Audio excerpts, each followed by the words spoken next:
Welcome, welcome, welcome. Oh, I just realized I didn't have my audio on YouTube, Facebook. Come on in, everybody. Welcome to our Thursday live Q&A. Come on in, tag somebody you care about, because we're about to talk some serious money. As you come in, type $signs if you are committed to your money, if you are committed to saving money, if you are committed to protecting your money.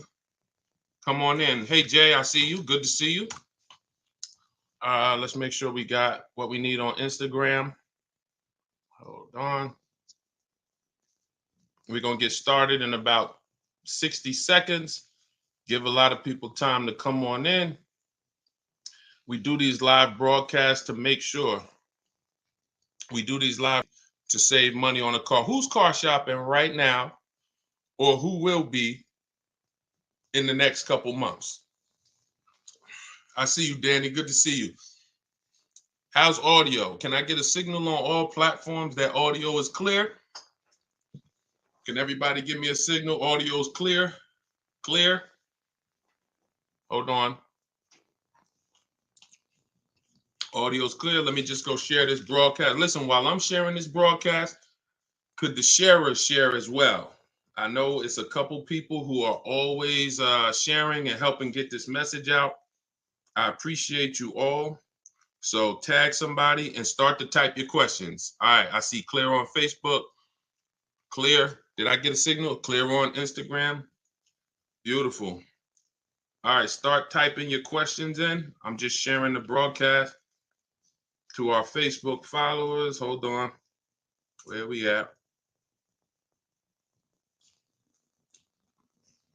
My headphones just went off for no reason. It's the way headphones just went off for no reason. Can y'all hear me? Can y'all hear me? I want to make sure I have my headphones attached to TikTok. I just want to make sure. Okay, perfect. All right, let me go in here and let's just start typing your questions. We're going to get to them in about 15 seconds. I just got to make sure we do all the housekeeping. This live segment is sponsored by my new book. It's a digital book. It's called Car Shopping for People That Hate Car Shopping. 7 Steps to Saving Time, Money, and Avoiding Dealerships. So while we are here for the next 30 minutes, you'll be able to get it for 75% off. We're already rated 5 stars on Goodreads. Well, 4.94 stars to be exact. But we've been able to do very well on Goodreads. Thank you to everybody who has reviewed it. Now, you'll be able to get a copy for the next 30 minutes at 75% off. It's normally $97. But while we're on the broadcast, the next 30 minutes, you can get you a copy. So while we're getting things set up to get started, you want to click my TikTok bio and grab your copy. You want to click the Instagram bio. There's a website in my bio. Or you could go to deshonsbook.com or scan the QR code, get your copy, because sometimes people miss the countdown and the price goes back to 75, goes back up to $97. Hold on, Instagram. Hold on. I'm trying to tag. Hold on. We got to do what we do.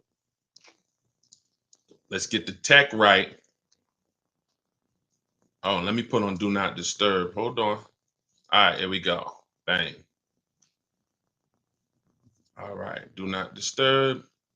Okay, let's get to it now. Let me get back. Okay. Let's get to it. Book is amazing and quite insightful. Thank you, Dr. Cherry. I appreciate that. I appreciate that a lot. Okay, let's get these questions going. We'll be taking questions from all 4 platforms, and I'll just be rotating them all throughout the show. All right. Should I buy a new S-Class 2024 Rolls Royce? That's a matter of personal preference. If you're not keeping it 8 years, then you're going to lose thousands of dollars buying it. You should be shopping for an aggressive lease. What do car rebates mean? Skylar, good question. Skylar on TikTok asked, what are car rebates? Rebates are when a manufacturer wants to incentivize you to buy a new car. They're not on used cars. So if you're leasing or if you're purchasing a new car, some cars have rebates, some don't. bad thing about the rebates is they're in the control of the dealer. So you won't really see you won't see all the rebates advertised. You won't know if their car has rebates. You can't ask, because sometimes they'll tell you, sometimes they'll tell you some. The only way to reveal the rebates is to get multiple offers. When you start getting multiple offers, you'll see the rebates, because your best offer, whoever beats it, whoever wins the bid, that best offer is going to have any applicable rebates. Okay, so you don't just want, and listen, rebates are different than the dealer discount. Discount comes from the dealer. Rebates come from the manufacturer that they give to the dealer to pass along to the customer, except every dealer doesn't pass them along to the customer. All right, let's go. Instagram, how we look. The best thing to do is, here's how you do it. When you type your question, but don't send it until you see me answer. When I'm finishing a question, as soon as I finish it, then you send it, because then I'll be able to send it. Then I'll be able to see it. All right. All right, I see a lot of people on Instagram. Type your questions. My car was totaled and hold on, let me make the screen bigger here. Listen to this, man. I saved almost $200 a month on my lease. I love to hear that. Congratulations, Mr. Graw. I have a 590 credit score, but my pre-approval said that I have to put down 25 to 3,000. How can I not put down payment down? Hey, you might not be able to. You got to realize that, I would shop another lender. Try Lend Buzz, new company, startup. The reviews are good. Lend, Lend, Buzz. If you have, you try them. You got to realize any one of you could get a car with no down payment, but there's two people who can't. And that's if you have too much negative equity. If you're trying to move $5,000 or $10,000 over to another car, sometimes that's going to put you above the bank's loan to value ratio. So if you're buying a $30,000 car and you're trying to throw 7,000 of negative equity on top of that, they might look at you and say, we can't do that. You could have an 800 score. We can't do that because the loan to value ratios are too high. The bank's not going to lend $40,000 on a $30,000 car, because let's really break down real quick what a no money down deal is. That means you're financing the price of the car, the taxes, and the fees. So let's say you purchase a $30,000 car, taxes are $2,500. You got another, $700, $1,000 in fees, documentation fee, and your motor vehicle fees. That puts you about 33 right there. So to finance, you can finance 33. That's under the loan to value. The bank will lend 33,000 on a car that's worth 30. Problem is, when you try to do that and then you want to slap $7,000 of negative equity on there, what you're asking the bank to do is lend 40 on a car that's worth 30. They're not going to do it. Doesn't matter what your credit is. So those are the only situations where you can't do these no money down deals. You have too much negative equity, or your lender won't do it because of the credit. Work on your credit. Follow Shonda Martin. Take your credit seriously. It's costing you. And, everybody hits a bump in the road, but the key is don't stay there. Follow somebody like Shonda Martin, learn what she teaches, fix the credit, get yourself up to like a 660, 670, 680. That'll get you out of the manipulation zone. All right. Let's see. Facebook. So does your credit score matter at all? Absolutely. Absolutely it does. If your credit score is around 730, is this a good candidate for a good lease deal? Definitely. 730, you qualify for most tier ones. 680, 690, you qualify for most tier ones. You don't have to have a 900 credit score to lease. I got to figure out, I want y'all to inbox me, and I want y'all to tell me what we could do for the people who share the broadcast and support the broadcast, because I've been thinking about this. If y'all have any ideas, I might do a priority Q&A. I just have to, because here's the thing, y'all. I reward those that help me.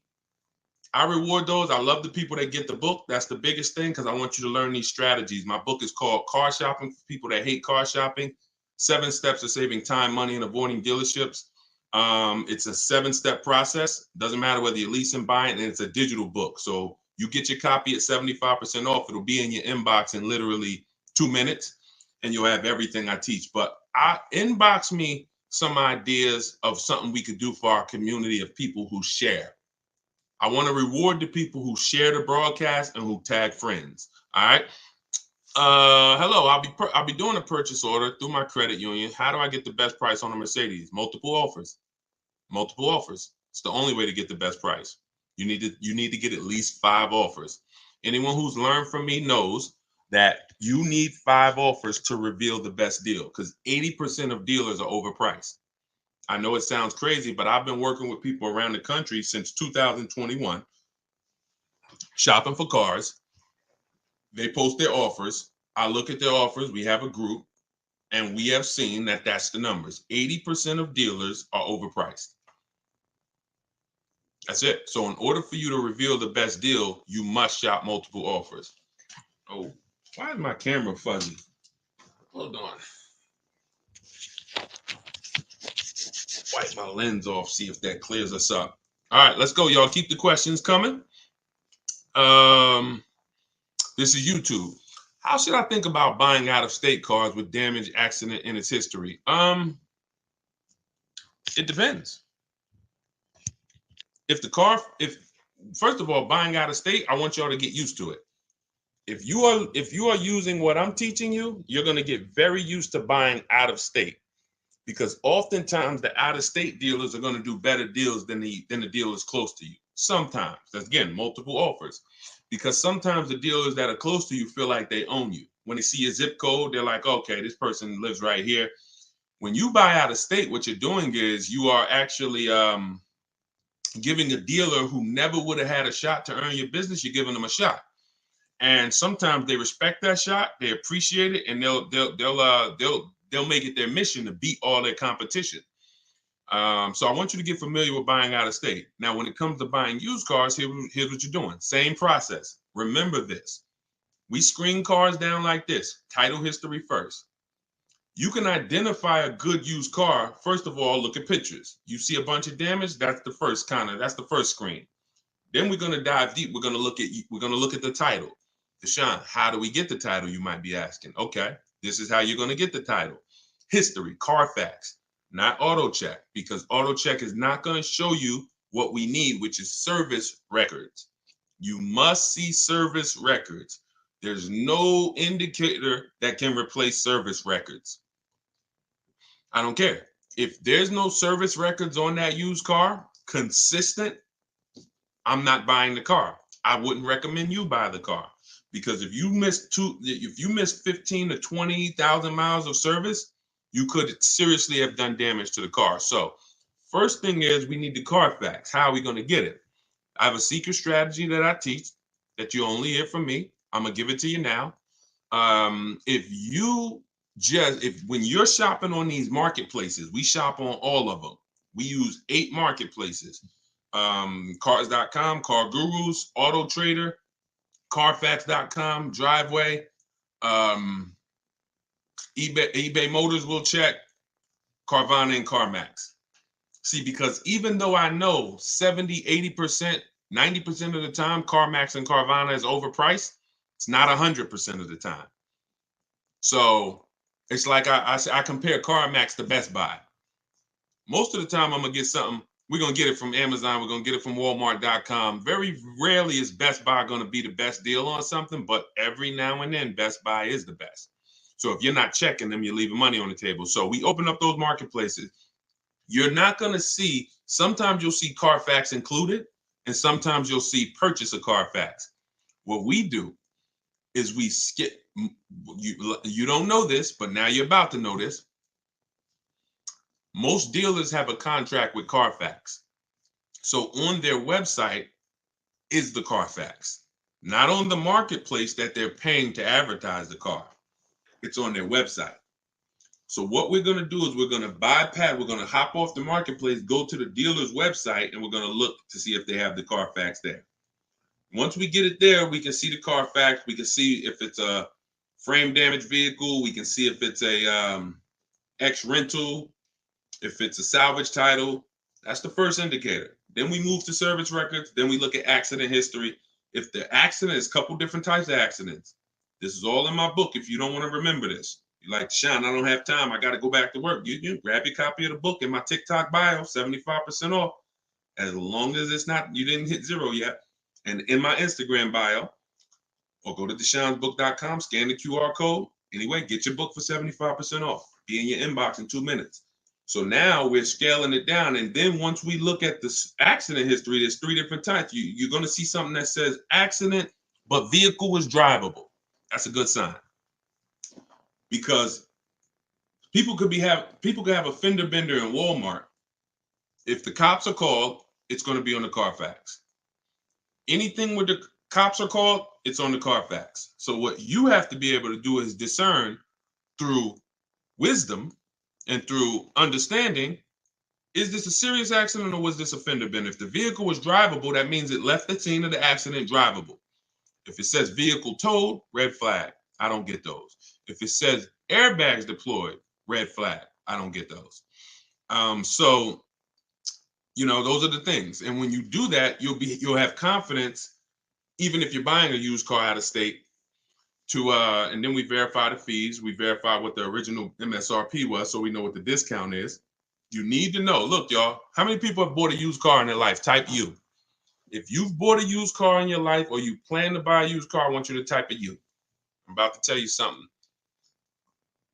There's many people who are never going to tell you how to truly know a great price on a used car. This is something I created. We call this the true value percentage. The true value percentage is not the discount the dealer is giving you. It's the discount from the price when it was new.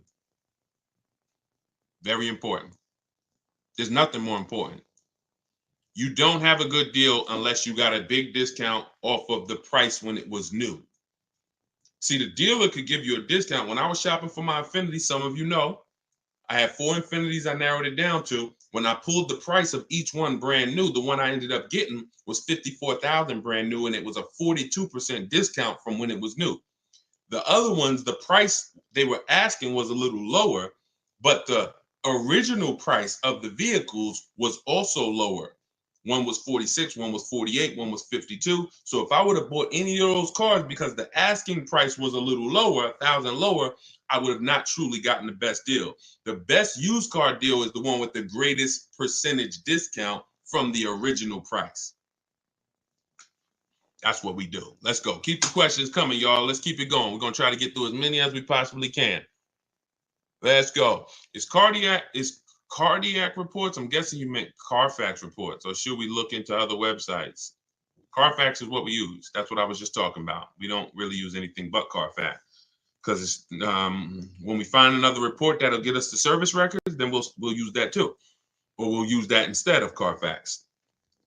What to do if you're $11,000 upside down on a 4-month-old loan? Stay in the car. Stay in the car. Cars are not made to be flipped that fast. Stay in the car. Why are you trying to get out of a car that you just got 4 months ago? And somebody told you could do that and not lose tons of money. I'm telling you that you can find a dealer. Even if you found a dealer that would shoehorn you into a car, bad for you. So you can't buy a car that quick. Y'all know who's been on here, who's seen the depreciation curve. So as some of you tune back in, and somebody, if this is your first time on a live with me, type a 1. First time. What we talk about is something that you got to understand. It's called the depreciation curve. Your vehicle goes down in value like this from the day you buy it. You buy it today here, it's dropping like this. Now, about 7 to 8 years, it starts to look like this, which means after about 7 to 8 years, the same price your car was worth last year is going to be close to that. If it was worth $10,000 last year, it's going to probably be worth about $9,000 this year, $9,200. You're not losing that much because you've outlived the depreciation. This is for long-term owners. I see all the people. Can we send a welcome to the first-time people? Everybody who's been on here, can you send a welcome to the people who's here for the first time? We got a lot of people here for the first time. Okay, everybody who's you've tuned in before, just type welcome. This is the depreciation curve. So if you are buying cars and you're switching them in this period, which is the 2 to 7 years, you shouldn't be buying cars. You should be shopping for leases. aggressive leases. Not these leases that you see on commercials. Those are not deals. But if you are like, Deshone, I want to keep my car that long, that's when you win. Who has a car outside that's been outside, they've owned it for at least 8 years? Type of K for keeper. We call those cars keepers. That's a car we're not planning to switch. We don't care about the depreciation because our plan is to use up most of the value. Y'all follow me? When you are buying a car and your goal is it's going to be a keeper, you think about the depreciation curve. That's what you think about. And if you're not going to keep that car long enough to have that depreciation level out, you shouldn't be buying it, because that's where the reward is. That's when you've won. It's not when you paid off the car. You can pay off the car in 2 years. Don't mean the car ain't losing value like this. You won when the car when you've made it to this part of the depreciation curve. That's when you've won. If you have no goal, Deshone, I'm not keeping a car that long, then you should be shopping for an aggressive lease. I know they told you leases were bad. They lied to you. And they lied in ignorance. They didn't know. But they talk like they did. I call it confidently wrong. We call that confidently incorrect. Dangerous. Yeah, you definitely. 2012 Ford Sports Track, definitely. Good job. All right. How do you shop for a lease anyway? Aggressively. Multiple offers. Multiple offers. As I said when we started the show, when you start shopping, you're going to see what I'm about to tell you to be true. 80% of dealers are overpriced. But we don't care about the 80%. We care about the 20% that are going to make us the best deals. And you're not going to see that until you shop multiple offers. You could do it my way. I teach to do it online. In my book, I have a strategy called the 25 to 5. This is for new cars and leases. We connect with 25 dealers online. Takes us about 20 minutes. Deshone, that sounds crazy. Yep. Because when you know what to do, what to say, and you're using my templates, which are copy and paste. First template is my initial contact, when we tell the dealers what we want. Great. Another benefit of shopping 25 to 5, not just to get 5 offers. The goal of the 25 is to get 5 offers. We're shopping out of 25 dealers' inventories. So while I'm looking for a black Honda Accord, and I'm shopping out of 25 dealers' inventories, you're looking for a black Honda Accord, and you're going into one dealer. They might tell you, oh, we don't have that one. You go into another dealer, oh, we don't have it. We're touching 25 dealers. So we're shopping out of 25 inventories. Now, once you do that, that's my way. Using my scripts, everything is online. You're not talking. You're just copy and pasting. My scripts are in my book, Car Shopping for People That Hate Car Shopping. Digital book. Down. That's another reason it can't be print. There's so many reasons why I couldn't make it a print book. Can't update it. But that's another reason. I have my scripts in there. You open up the link, it opens a document, and you copy and paste. Now, a secondary way to do it's not as effective, but it's still better than the old way of shopping, is you're going to test drive your car. Once you decide what you want, you come home and you call sales managers. I'm called, hey, can I speak to the sales manager? And you're getting at least 5 offers. I wouldn't speak to a salesman, because all they're going to do is just put you through hoops, and it's going to be painful. Speak to a sales manager, 5 offers, and then you make your decision. That's how you shop for an aggressive lease. Now, if you get 5 offers and the lease deal is over 1.5%, some of you know about the 1.5% rule. That's when you know you're overpaying for a lease. That means it's a bad lease program. Couple vehicles out here have bad lease programs, and people are leasing them. You're overpaying. You're overpaying. You're paying too much for a car you're giving back. Do you ever visit car auctions? I don't. Let's go Instagram. Can you still apply the 1.5% rule on a new build vehicle to lease? 1.5% rule is a rule that you need to keep in mind whether you lease a car you ordered or whether it's a car on the lot. 1.5% rule doesn't change.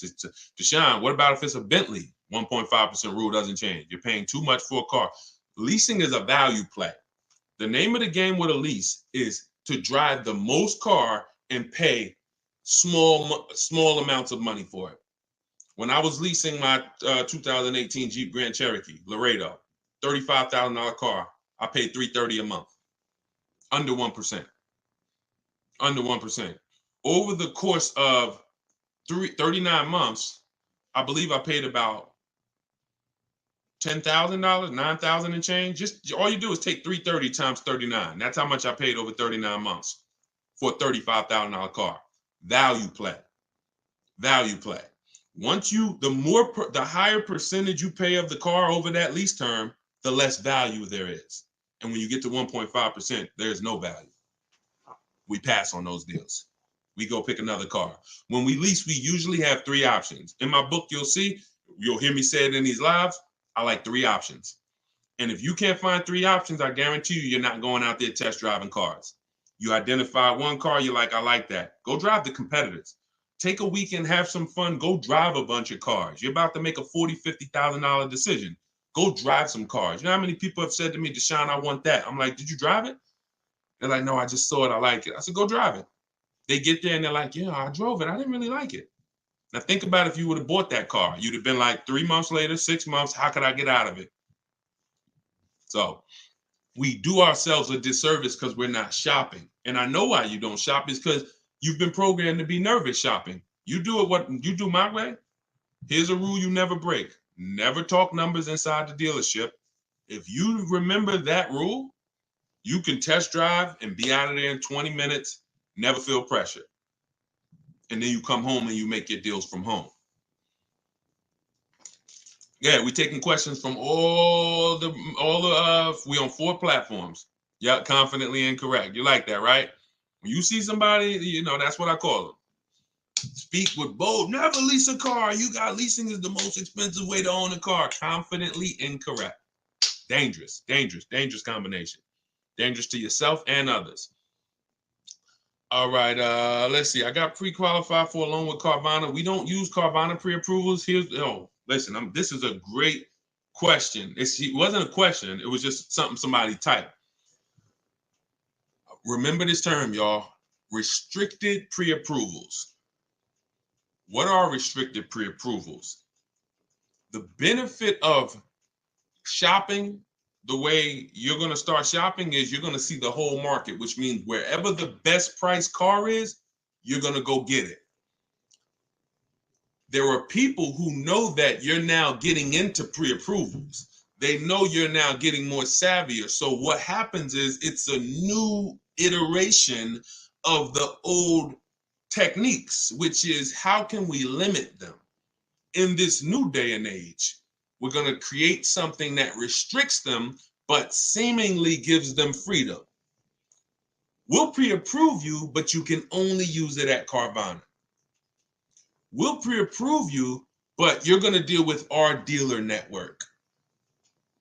Restricted pre-approvals, they're trash.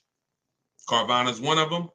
Capital One Auto Navigator, because those of you with bad credit, you get pre-approved with Capital One Auto Navigator, and what do they tell you? Go to our dealer network. Now, that dealer network is in bed with Capital One, and they know you're sending us these bad credit people who depend on us to find them the car. It's a money play. It's not a play of, oh, let's find them the best car for the money. Let's find them a car with the biggest discount. It's like, hey, send them to us, and it's a conveyor belt. Send them to us. We'll send them out in a car. That car is not going to be the best price car in the market. So any pre-approval that restricts where you can buy is garbage. Now, what's normal is we're not going to let you buy a 10-year-old car. That's normal. Them not letting you buy a car with, 10 years old, or not letting you buy a car with more than 80,000 miles, that's different. These are boundaries, not restrictions. Boundaries are different than restrictions. Restrictions mean you're going to go deal with our guys. You're going to go deal with the guys we're affiliated with. So you don't want those types of pre-approvals. A real pre-approval, you can go and find your car anywhere. You go find the best price and you take the deal down. All right. What is the best way to end a lease? John, we never end a lease without doing an equity assessment. This one's from Facebook. We never end a lease without doing an equity assessment. Could y'all keep shooting the lights up on TikTok? You spending time with us, just keep tapping the screen, because what you're doing is you're letting TikTok know we talking something over here that a lot more people need to hear, and they just keep sending more people. So appreciate y'all running those lights up. Just keep tapping the screen. Yeah, we never end a lease without doing. Listen, I want y'all to be honest. I'm the bad news first person. I'm not here to, some of the things you're going to hear from me, the 1.5% rule, the way you shop, rebates you didn't know about, you're going to come to yourself and say, not understanding leasing, you're going to say, dag, I've already lost money. So that's okay. So, but it's my job to share not just the new strategies, but the bad news so you stop doing that. Who's returned a lease, just dropped it off at the dealership before? Like, type me if you've dropped the lease off and just, either left it with them or you just, you got a new lease from them and just dropped the old one off. Okay, a lot of people. So I'm telling you that you can never return a lease again. First of all, from 2020 to 2022, into the pandemic, we had people selling leases. I sold my Jeep, that same Jeep Grand Cherokee lease I was telling you all about. I sold it and I made $10,200. Now, during that time, prices on cars were up $7,000 to $15,000. 12 to 15 were like the trucks. If you had a truck, a pickup truck or SUV, they were worth like 12 to 15 grand more than the normal price. Cars were worth 7 to 10 grand more. So it made resale values high. Whenever a car's resale value is high, you got a high likelihood of making money selling it at the end of the lease. But you can never return a lease without doing an equity assessment again. And here's how you do it. This is step 2 in my process. In my book, it's called Car Shopping for People That Hate Car Shopping, 7 Steps to Saving Time, Money, and Avoiding Dealerships. It's step by step. Step 1 is you need to know whether you're leasing or purchasing, because that's the foundation. Step 2 is the car you have, we have to see what position. Is there any money in it? Is there any equity in it? Or is there negative equity? You can't have negative equity in a lease, but if you have a loan, you could have negative equity. So here's how you do it. You need to call the bank, see how much you owe. That's called a payoff. Don't look at your contract. Don't say, Deshone, I look on my paperwork. The residual value says this. No, you need to see how much you need a payoff, because the residual value is not going to include any payments, anything. You need a payoff. If you're going to call, you're going to ask for your payoff. If you have a lease, you're going to ask another question. Do I have a third-party restriction? There's 3 types of there's 3 types of equity assessments. One is for cash, for people who have paid off cars. If you have a paid off car or a loan, that's one equity assessment. If you have a lease, that's the second equity assessment. If you have a lease with a third party restriction, that's the third. So what you're doing is, once you get that payoff, you're now going to go to the online car buyers and you're going to get your bids. If you're new here, everything we do is a bid. That's how we save all the money we save. We're going to save more money bidding than you'll ever try to get negotiating. So when we go to the bid, we're going to CarMax, we're going to Carvana, we're going to Driveway, we're going to AutoNation, Buy My Car, Kelly's Blue Book, Instant Cash Offer, Car Gurus, Sell My Car. 6 offers. That's 6 offers. Once, if you are in the first 2 groups, you own your car, or it's paid off, you can sell to the highest bidder, no problem. If you have a lease with no third-party restriction, Toyota, Chase, no third-party restriction, you can sell to the highest bidder, no problem. If you have a lease with a third-party restriction, that doesn't mean you can't sell. It restricts who you can sell to. So you now are going to take those offers from all those bidders, and you're going to call a used car manager of the same brand. The third-party restriction means you must sell to a dealer of the same brand. Now, some of you may have saw people who are doing things, and maybe you did it. I don't recommend it. You buy the car first. This is for you with a third-party restriction, because you saw, oh, Carvana wants to pay. You buy the car and then you resell it. We don't do that, because when you buy the car, you pay taxes, you pay fees. That comes out of your profit. When you sell direct to a used car manager and we get at least 3 to 5 offers, it's always a bid, because some used car managers will pay less. Some people will pay more if they really want the car, and you sell to them, and you're able to avoid the fees. You're able to avoid paying taxes, and you get your equity. That's the equity assessment. Now, not every car has equity. I don't want you thinking, oh, I automatically have equity. But you should never, and I would never, and anyone who listens to me, you will never return your lease without doing an equity assessment. That's why, and for those of you who don't have a lease, when you do your equity assessment, here's what you're eliminating.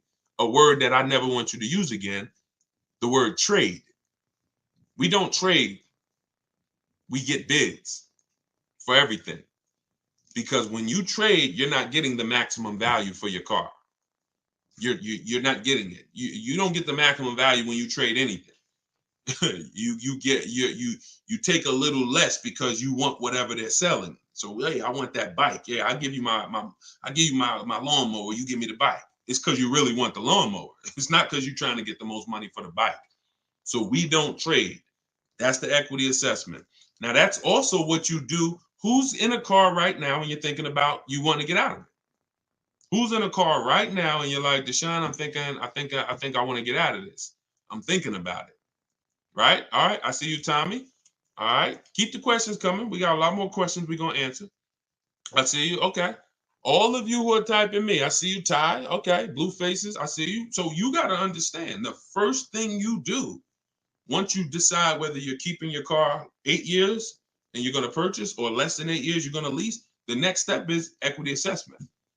Because your equity assessment is going to tell you if the car you're in, can you make money on it? Do you have money, which means I could get out? I'm in a good position. Or are you in a negative equity position, which means that's going to slow down or that's going to affect the way I could get out of this car. So the equity assessment's always first. All right, let's go. Keep them coming. All right, Kai said, how can a new car allowance help when you have negative equity on a vehicle you want to trade in? When you say a new car allowance, what do you mean by that? I don't understand what you mean by that. How can a new car allowance help? I need to ask you a question offline. I don't do DMs. This is it. We got 2 million followers. God bless you, but I don't do one-on-ones. I don't do DMs. I work with groups. I help massive amounts of people, thank God, get to their goals. Your situation is not unique. It's not unique. I've been doing this since 2006. I've been teaching people and helping hundreds of people buy cars since 2020. You may think your situation is unique. There's probably 100 other people on this broadcast in the exact same situation. So it's no need it's no need. It's no need. One-on-ones are not necessary. If they were, then I would be doing them and I figure out a way to build a team to do them, but they're not necessary at all. Best way to bargain for a low price on a new lease, multiple offers. You missed it. Anyone who wants to see the replay goes up on Facebook. It goes up on YouTube as soon as we end the broadcast. But we did talk about multiple offers. Everything we do is a bid. Oh, y'all killing it. All right. I see the likes flying up on TikTok. Appreciate y'all. Keep tapping the screen. Shout out to the sharers. Everything you do, when you say, Deshone, how do I get a great deal on the price of this car? You get multiple offers. That's always the answer. You're going to save more money getting multiple offers than you'll ever save doing one-on-one with a dealership. Ever. That's how we're able to say it. Like, look at Charles. So Charles just leased a Palisade. Now, one thing about Charles is, I'm showing it on the screen too. So again, if y'all, if you're watching the rebroadcast, you can see it, or depending on what platform you're on, you can see it.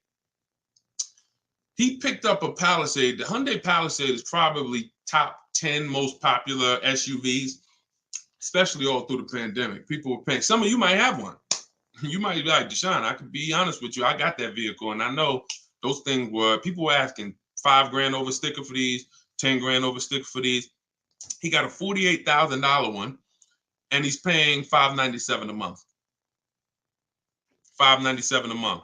He said, I reached out to 35 Hyundai dealers. He did it my way, so he's at home.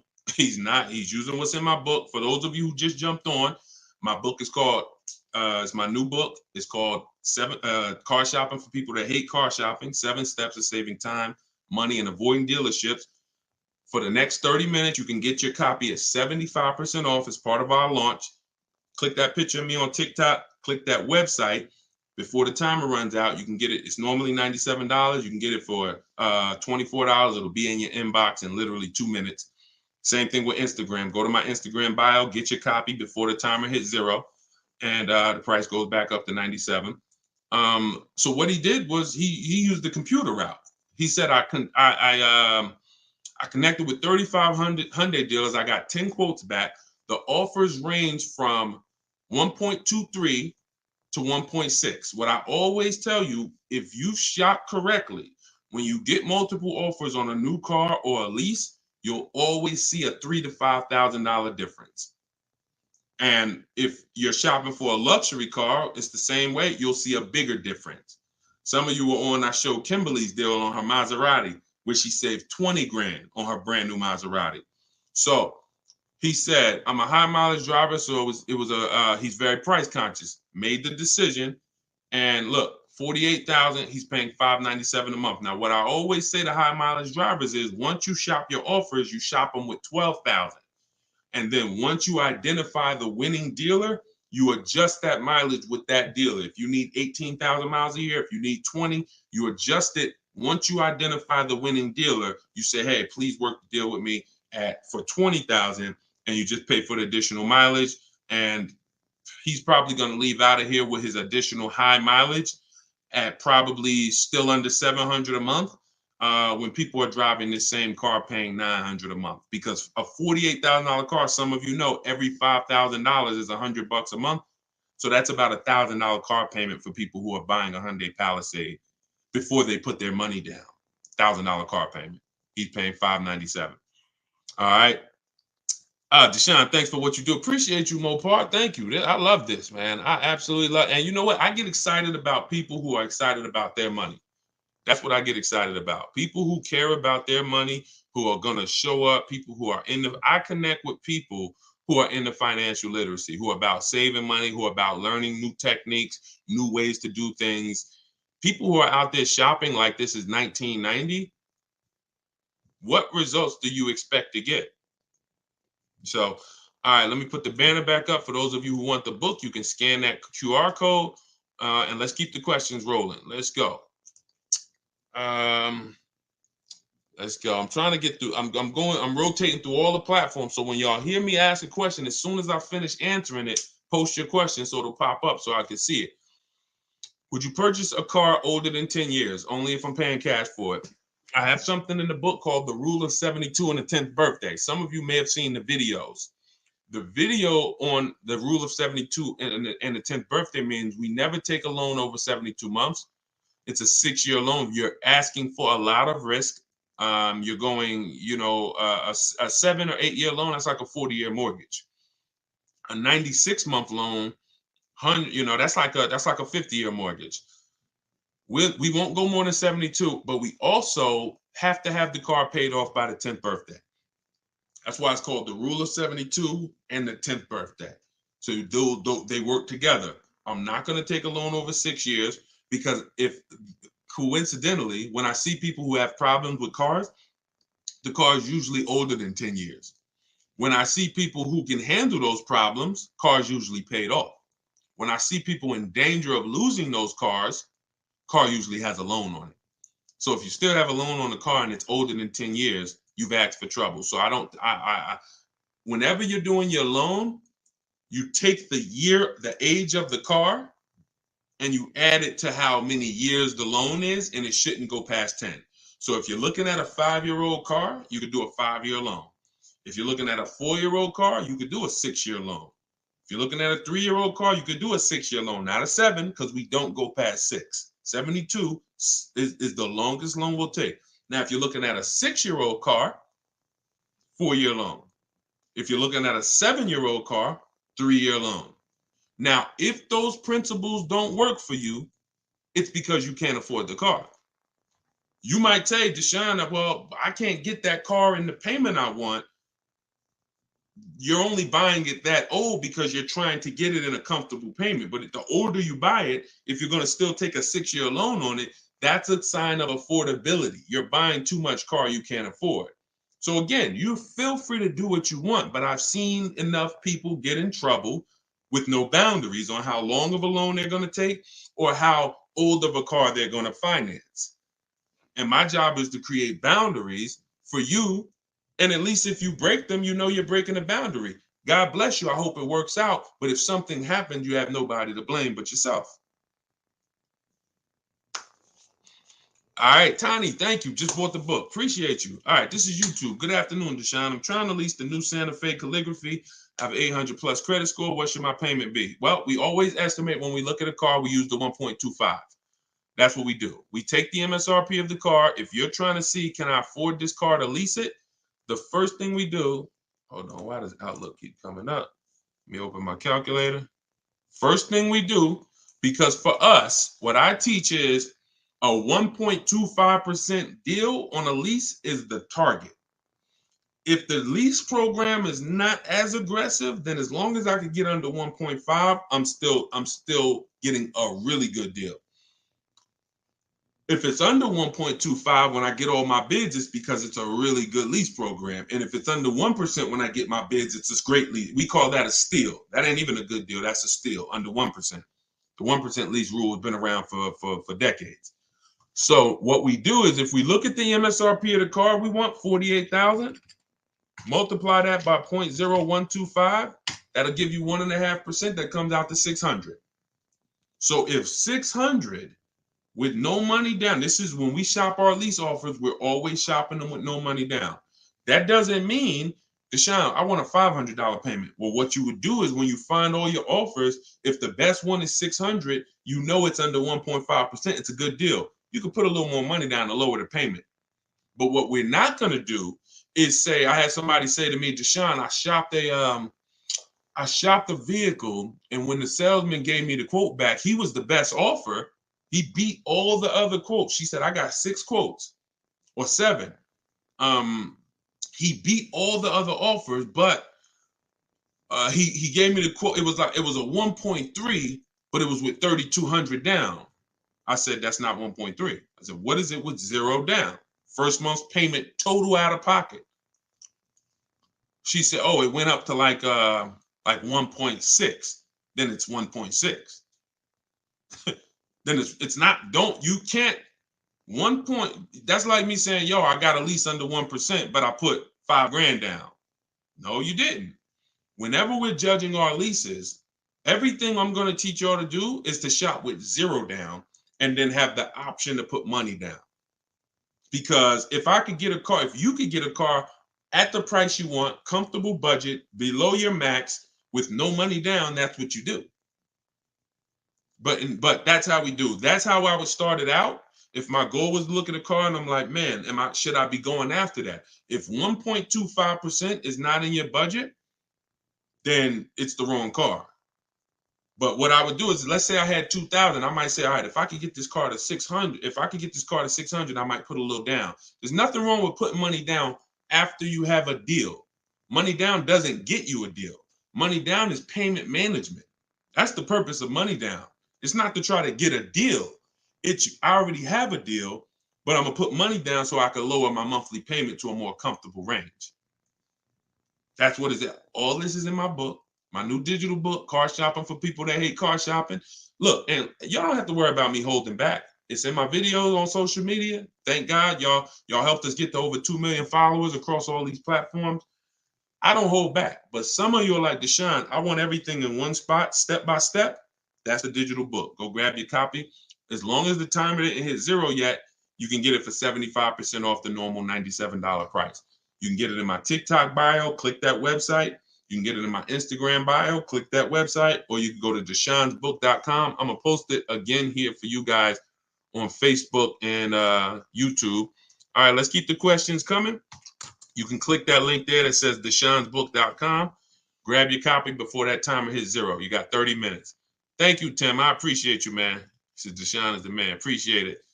All right. Let's see. Will you touch on buying with bad credit? You got to find a lender. I recommended Limbuzz in my book. That's who I recommend. I'm not affiliated with them. You got to realize that if you have time, what you should be doing is fixing your credit. It's like a person who, like, there'll be people driving a car, and this is where I want to help you with mindset. A lot of this stuff, some of the stuff I'm talking about with y'all is mindset. You've been taught to think a certain way about cars, and that's because they make money keeping you thinking this way. If you have bad credit and you like, man, I think I want to get a new car soon, you should be working on your credit, because you are paying 20% more than a person with good credit. Like, they're killing people with bad credit because they're limiting your options. Now, what I tell you to do is, if you get approved with somebody like Linbuzz, then you can have a dealer see if they can beat your rate, because everything we do is a bid. I keep saying that.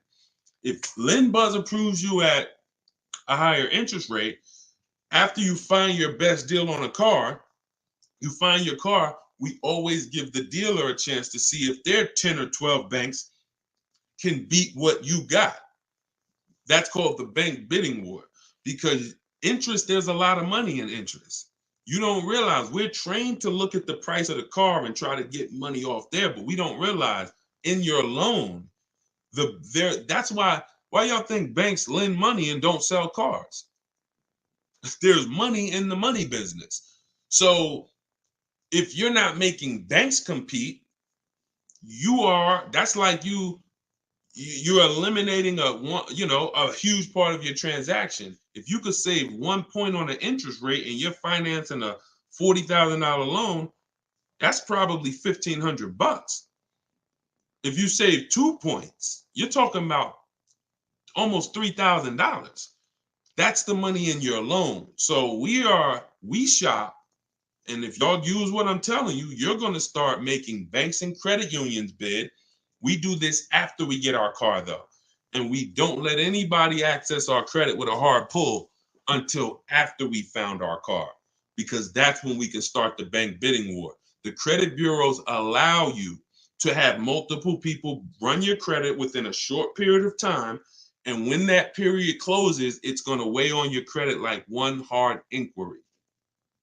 One hard inquiry. So if one hard inquiry from one bank would have dropped your credit score 9 points, when that rate window closes and you had all these banks bidding, it's the same 9 points, except you had 20 banks and credit unions bidding, and you come away with guaranteeing your best rate. Which, what do we call that? Who was on here yesterday? I don't know, but what do we call when we can guarantee that nobody else could have beat the price? Starts with a P. And it's something that we get with other things when we buy other items. But when y'all do it like this, you're going to be able to get it with a car. Let's see if anybody knows from yesterday. We might have a bunch of new people on here, so I don't want to assume. It's called price assurance. Price assurance. Price assurance means you guarantee, not you hope, not you driving down with your new car and you saying, oh, you think we could have did better? You think I should have asked them? I should have asked them for like another $500. You don't have price assurance. Price assurance means I guarantee nobody could have beat this loan. I got the lowest interest rate. I guarantee nobody could have paid me more for my old car. I got the highest bid. I guarantee I couldn't have found this used car for nowhere else within 100, 200 miles because I saw all the options. Price assurance. When you use this, you're going to have it. When you use the bidding system, stop negotiating and start making people bid.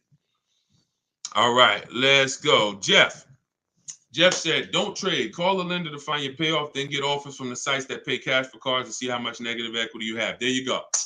Way to go. Oh, see, all right, that's Jeff. That's YD. He's talking this. Jeff, I guess you asked. See, that's what I like. When we start getting a community of people that know these principles so well that y'all can help other people coming into the community, that's when we really, really starting to penetrate this. So appreciate that. All right, what's the lady's name you recommend on your first live today for? Her name is Shonda Martin. Shonda, she's on every platform, and her company is called her brand is Road to 750 Plus. That's who you spend your time with. Same way you see people when they're getting ready to buy a house. What do? You work on your credit. I got a goal, and I want to do it the right way. So you work on your credit, and when your credit is right, you say, all right, let me go get my house now. You do that with a car, because here's the thing. You're going to buy more cars than houses. And if you can't qualify for a lease right now, but you're like, Deshone, I know I'm not keeping the car 8 years. then you should be, and you're like, I can't qualify for a lease. Your mission should be to qualify for a lease. That should be the mission. Because once you get your first lease and you do it right and you structure it right and you get multiple offers and you drive off in that brand new car and you see what your monthly payment is, you're going to be like, man, I should have been doing this years ago. Why was I buying those cars? So get there. All right, let's go to Instagram for one. Instagram. I see a lot of people on Instagram sitting, but I don't see too many questions coming in. What about places like Car Gurus and Carvana? They're always on our list when we're shopping for used cars. Always. Always. Like I said, even if 90% of the time or 99% of the time they're overpriced, if you don't look at the inventory, you're missing an opportunity. I'm always going to look. When you shop for a used car, you want to look everywhere used cars are. Every marketplace. In my book, I have 2 strategies I teach of how we get the best deals on the car we buy. One is for new cars and leases. That's called the 25-to-5 strategy. The other is for used cars. That's called the multiple marketplace strategy. All right. Both of them are walking you through getting multiple offers and seeing multiple options. All right, what if the dealership wants to see the quote from the other dealerships? How does that work? I don't usually do that, and the people that I teach don't usually do that. I'm going to tell you why. The 80% of dealers are going to either try to overcharge you, they're lazy, they're going to try to make it hard for you, and then they're going to try to say, okay, the 20%, before you make a deal, show us what they offered you. No, I give you an opportunity, because here's what you got to understand about the 80%. It's not just the price, it's the way they're going to treat you. Because of who they are. They don't want to compete. They don't want to compete. So it's like, I'm not interested in someone who doesn't want to compete for my business. What business can we start, y'all, where we don't compete? I know in my business who I'm competing against. I'm willing to compete. I'm willing to say what I have is better than what anyone else has. If you don't want to compete, I'm not interested in working with you, because you're trained to just have people come in and give you their business over and over again, and we're not doing that anymore. We're really trying to run those people out the business. That's what we're really trying to do. Holy Spirit, help us. We run those people out the business. They shouldn't have jobs. All right. Hold on. You got to ask your question, everybody, in one shot. You can't do like multiple questions or piece it together, because I can't see it like that. My daughter needs a new car but don't have credit, so what should she do?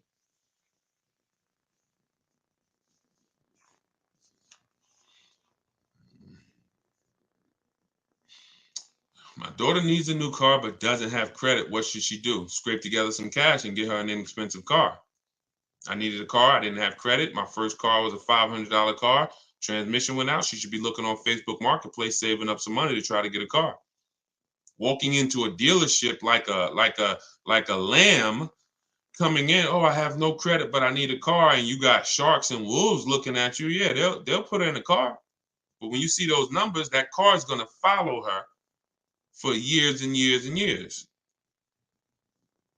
You know, so it's just like, look, y'all, I think, and we can hear this, that car buying has not been taken seriously. And that's what has caused the problems that we are trying to fix at this point. You don't take listen, there's no other transaction that has the magnitude, price wise, of a car that people don't take serious. Only cars.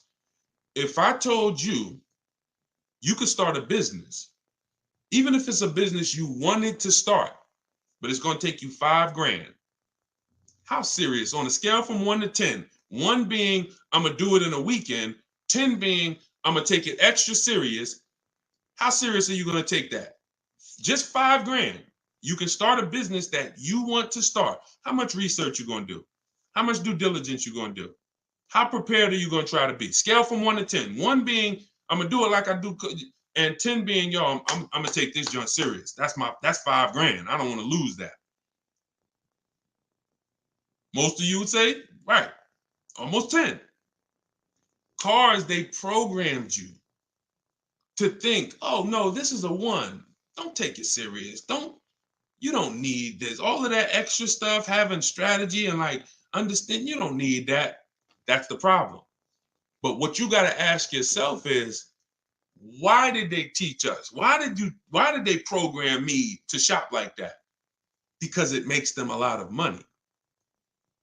You not taking car buying seriously, you thinking, man, I could come in, I could do this in 2 hours. You at the grocery store in 2 hours. You spent $250. You at the car dealership for 4 hours, you spent $40,000. So all I want you to do is slow down, have a strategy, plan, and make the right move. And if you care about your money, this is gonna make sense to you. If you care about your money and this is making sense to you, type $signs.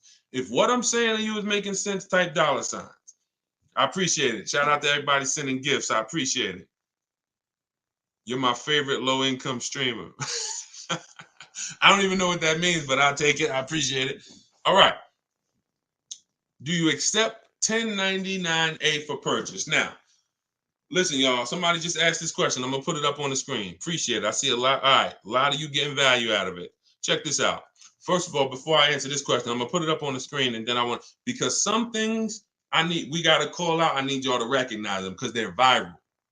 When we start talking about things that are viral, that have millions and millions and millions of views, we got to put those on the screen so that just the people on here could understand what's happening. Before I answer this question, those of you who just came on, this whole show is sponsored by my new book. It's a digital book. It's called Car Shopping for People That Hate Car Shopping: 7 Steps to Saving Time, Money, and Avoiding Dealerships. It's a 7-step process. It's step by step. And the way I have it, it's a digital book. So you are not reading something that doesn't apply to you. If you're going to buy your car and keep it long-term, I'll walk you down a path. You're not reading about leasing. I don't want you having to read over leasing to get to the information about purchasing. So what it is, it's like, if you remember Mario in the warp zone, you warp and it'll take you here. You get to a section in the book and I say, if you're keeping your car 8 years, click this link and it warps you to that section. If you're keeping your car less than 8 years, click this link. It warps you to that section. Another reason why I couldn't do a print book. So some of you who've been on here, I've talked about several reasons why I couldn't do print, but I want to update it. We use real-time websites. You use my scripts. If I wanted to change anything and I had 100,000 books out there in y'all hand that y'all were using, yeah, it'll work until something changes. And then I got to rewrite the book. All right, y'all. Then you'll be on a live with me a year from now. And I'm like, all right, so this changed. So now I got volume 2 of the book. Go get that. So with a digital book, we can update it and you can get your copy for the next 30 minutes for 75% off as part of our launch. But once the timer runs out, it goes back up to $97. So go to my TikTok bio, get your copy for 75% off. You'll see a website there in my bio. Click it and then hit that button that says get 75% off. And then the same thing in my Instagram bio. Click that website and then get your copy for 75% off. And if you're on Facebook or Instagram, click scan the QR code on the screen, or you can go to deshonesbook.com. All right, let's talk about this 1099A purchase. So as far as I understand, and I don't claim to understand everything about this, but here's what I think I understand. There's this particular thing that allows you to purchase cars somewhat free. Is that true, Sean Patrick? Is that true? I've heard that with a 1099A or you're able to like purchase cars and somewhat free. I've seen this. So I don't know if that's what he's talking about, but I've actually seen people that say you can go on with this 1099A and you can leave with a car. Why don't we see people that are doing this? Why don't we see this as a business strategy? Why don't we see people going in, getting these cars, not paying for them, and then selling them, making $10,000, $15,000, $20,000, $30,000 just as a business? Because if you ever gave me something where I could legally go in and get a product worth tens of thousands of dollars and I can get it for either half off or free, then I would be buying that. I would be doing it as much as I can, and I would just be reselling it, making all the profit on a secondary market. So because you don't see people doing this, I'm led to believe that it was just to go viral. Same thing with the down payments are illegal. Woman didn't know what she was talking about. She just decided to come on TikTok and say, down payments are illegal. Ask about truth in lending. She sent millions of people, or at least hundreds of thousands of people in the dealership saying, hey, down payments are illegal. Do y'all participate in truth in lending? None of them left because of that with a car, with no down. Now, like I said earlier, you can do no money down deals. No, that's not the issue. The issue is when you go in there and you're talking something that you don't understand, but a dealership is trained to make you think you won. So if somebody walked in saying, hey, look, you know what, down payments are illegal, before I tell them they're wrong, pay attention. 80% of dealers are, and I don't think anyone who wants to sell you a product is going to correct you. I'm really going to still try to sell you a product. So you come in, down payments are illegal. Do y'all participate in truth in lending? Well, listen, look, I don't quite understand truth in lending, but what's your goal? Well, I don't want to put any money down. Okay, well, come on in. Let's talk about that. Because I already know that I can help you get a car with no money down, but not for the reason that you came in talking about. And then those of you with negative equity, as I talked about earlier in the broadcast, you're not leaving with no down payment if you got a bunch of negative equity, because it's too far above the loan to value ratios. So we just are big on, I'm not just going to give you the right information and the right to-dos. I got to make you aware of these people who are talking, who have never been in the car business and who don't actually understand, and they're chasing clout. They're chasing viral videos because nothing goes viral like a car video. Like, there's a couple videos that people are like, you know what? You'll see a person that normally does credit repair or normally does stocks. I remember, all right, and then we'll get to the next question. So keep posting your questions, y'all. Send them in. We got some more time. But I remember I was, oh my God, this dude I was watching, and he's got a big following, right? So this guy teaches people how to flip real estate. And he's a course salesperson. And God bless him, because one thing I can say about him, when it came to the real estate, he had a lot of people that he was teaching. See, I'm big on, if you're a great teacher, your students get the results. You're not a great teacher if your student, when you see a teacher with no students, you ain't a teacher. You just, you like hearing yourself talk. If your people who listen to you don't get results, you ain't no teacher. But so I respect you from real estate.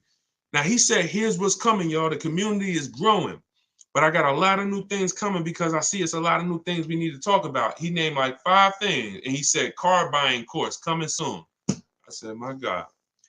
And they gonna believe him. He knows that you've never been in the business. He might have bought 4 or 5 cars. So we got to be careful here, y'all. We got to be careful because there's a lot of people buying bad information that's going viral. So, all right, let's keep it going. Just got my book. Thank you, Purple Grow. Enjoy it. Use it. Use the book and win. And DM me a success story. Shout out to everybody that reviewed the book on Goodreads.com. We're not on Amazon. But we do have a 4.94 review. I'm putting it on the screen. We got a 4.94. We got 31 ratings, 27 reviews. Thank you to everyone who's reviewed. And if you got value out of the book, if you loved it, when you get your deal, please go to Goodreads, go to Goodreads.com, tell us about it so that we can help more people find it. All right, let's keep it going. I need a Toyota Tacoma. Can you help me? I can teach you to help yourself. I don't fish for people. I teach you to fish. All right, I just got your new book. Now, could you give us info about repairing credit again? Mark, go to Shonda Martin. Type in Shonda Martin. Can somebody type her name? Because I know it's somebody on here that knows Shonda. And you just listen. You see how I am with cars? She's like that with credit. She's like that with credit. She'll do lives. The way you know somebody knows what they're talking about a subject is they could do a live with hundreds and hundreds of people and just take questions, and whatever question comes, it's like not stumping them. That means they've studied. That means they've been in the game. They've seen too many things. And when I saw her do that, about maybe 3 years ago. And I said, everybody I know, I'm sending to this girl because she deserves it. And she has just hundreds, if not thousands of people that have used her strategies and have, gotten their credit up. All right, let's see. We'll go for a couple more minutes. Did you already answer the question about finding a lease without money due at signing? D, all you do, this one's from Facebook. All you do, D, is when you shop your lease offers, this is for everybody. When you shop your lease offers, you are cut. Look, who was taught when it comes to leasing, they limit you on the mileage. Type me. If you were taught with a lease, they limit you on the mileage you can drive. If you were taught with a lease, here's another one. You have to put money down. You might have saw these commercials. Now, like I said earlier, and that you'll always hear me saying, you tell everyone you know, those leases are not deals. Those are packaged profit offers where the dealers make a good amount of profit. Those are not deals. Like, for example, any deals you see me show from people, when you get your lease deal using these strategies, you're going to look at your lease deal and you're going to look at the commercial. And you're going to be like, dang, this deal I got is like $3,000-4,000 less than that. That's a deal. Deals are not advertised to millions and millions of people. So when you go, so you've heard they limit you on mileage. You've heard you have to have a down payment. None of it is necessary. You choose your mileage on a lease. So if you drive 15,000 miles a year, you can get a 15,000 mile a year lease. Some of you heard about the gentleman I met when I was at Hyundai for 6 weeks. I was a manager. He was the first one that exposed me to a high mileage lease. Gentleman came in, he was returning his Hyundai with 75,000 miles on it, almost 75,000. I said, you lease this? He said, yeah, I do a high mileage lease. So I used to buy cars, and he explained it to me because he was a salesperson, not a car salesperson. That was his business. And he was like, I used to buy these cars and I would take out loans, and then I always had negative equity. So I'm like, wow. He said, now what I do is I pay like maybe $150 more, $175 more. I get a high mileage lease. I come back with 75,000 miles on the car, or almost, and I get a new one every 3 years. I'm not losing all that money because high mileage drivers, y'all are losing a ton of money. Goes back to the depreciation curve. It looks like this for the average driver. This is how your vehicle's depreciating. High mileage drivers, 20,000 miles a year, it's like this. You're destroying your value. So after 3 years, the value of your car is here. You've destroyed it. So what you got to do is learn about leasing. So you got to learn about leasing so you can stop doing this. So you are going to shop your lease offers with only first month's payment total out of pocket. And you're going to now shop it with 12,000 miles a year. That's the average miles. That's how you get all your offers. You tell the dealers how, from now on, you are going to tell the dealers you talk to how to present the lease offer to you. You're not going to let them, you're not going to say, work me up a lease. Show me what a lease looks like on this car. You are going to say, work me. You're going to pick your car. We always build our car before we get our lease quotes. We like to go online, build it so we know what the equipment is that's in it. And when we decide that car is in the runnings, we're now presenting how we want the offer presented to us. First month's payment total out of pocket, all taxes and fees in the payment. And then we're able to judge and see, is it 1%? Is it 1.25%? Is it over 1.5% when we get all those offers? So don't worry about down payment. What you were taught about down payment, then I have to have a down payment, throw that out the window. Throw that out the window. Can my young adult daughter lease with only 90 days on the job? She has great credit. It's a great question. There's no hard rule. There's no hard yes or no to this, y'all. Even with credit, it's very, because it's more about profile. So they're going to look at the profile they look at your profile, not just your score. Profile has, like she just said, how long I've been on the job, part of the profile. How long we've been at the address, what our bills look like, how, what our debt looks like. When they pull a credit, she had a lot of revolving debt, a lot of credit card debt, even though she got a high credit score. So these are all profile things. The job 90 days, that's going to be tough because it depends. Because listen, somebody can have a salary job. Somebody can have a letter from their job that says, hey, we've put them on a salary and they're going to make X amount per year. Even the type of job the bank looks at, having a 90-day job at a job that could be lost easily is different than having a 90-day job. Now, did she have a job before, or is this her first job? Because if she had continuous income, she might have a better shot. That's tough though, but I go for it. If my goal was to lease and I had a good credit score and I had income coming in and I could support the lease payment, I go for the lease. And I try not to go out of control. Don't bite off something like a $40,000 car. I'd be shopping for something that was under 30. I go for it. I wouldn't buy. And if she's got to buy, then I would buy something inexpensive just to build some more history, so that anyone who can't qualify for a lease, your goal should be setting yourself up for a lease. That should be the goal. I'm setting myself up for a lease. So that's what I can tell you. This is her first real job. Yeah, she might need a little more time. But again, and look, if she has to have a car today, that's different. Can she wait it out? Can she get 6 months on the job? Can she, before she needs a car? I go as long as possible. And again, if she doesn't need the car already, if she needs the car now, once again, I go for it. I will be shopping lease offers. I will look for something inexpensive where if I get a good deal on it, my lease payment's like three and change. That's what I would do. That's what I would do. All right. Yeah, somebody said the marketing emails I get from Mercedes always say $4,000 down, $4,000 down. That's because don't believe marketing, y'all. Those are not deals. So that's what, never believe this.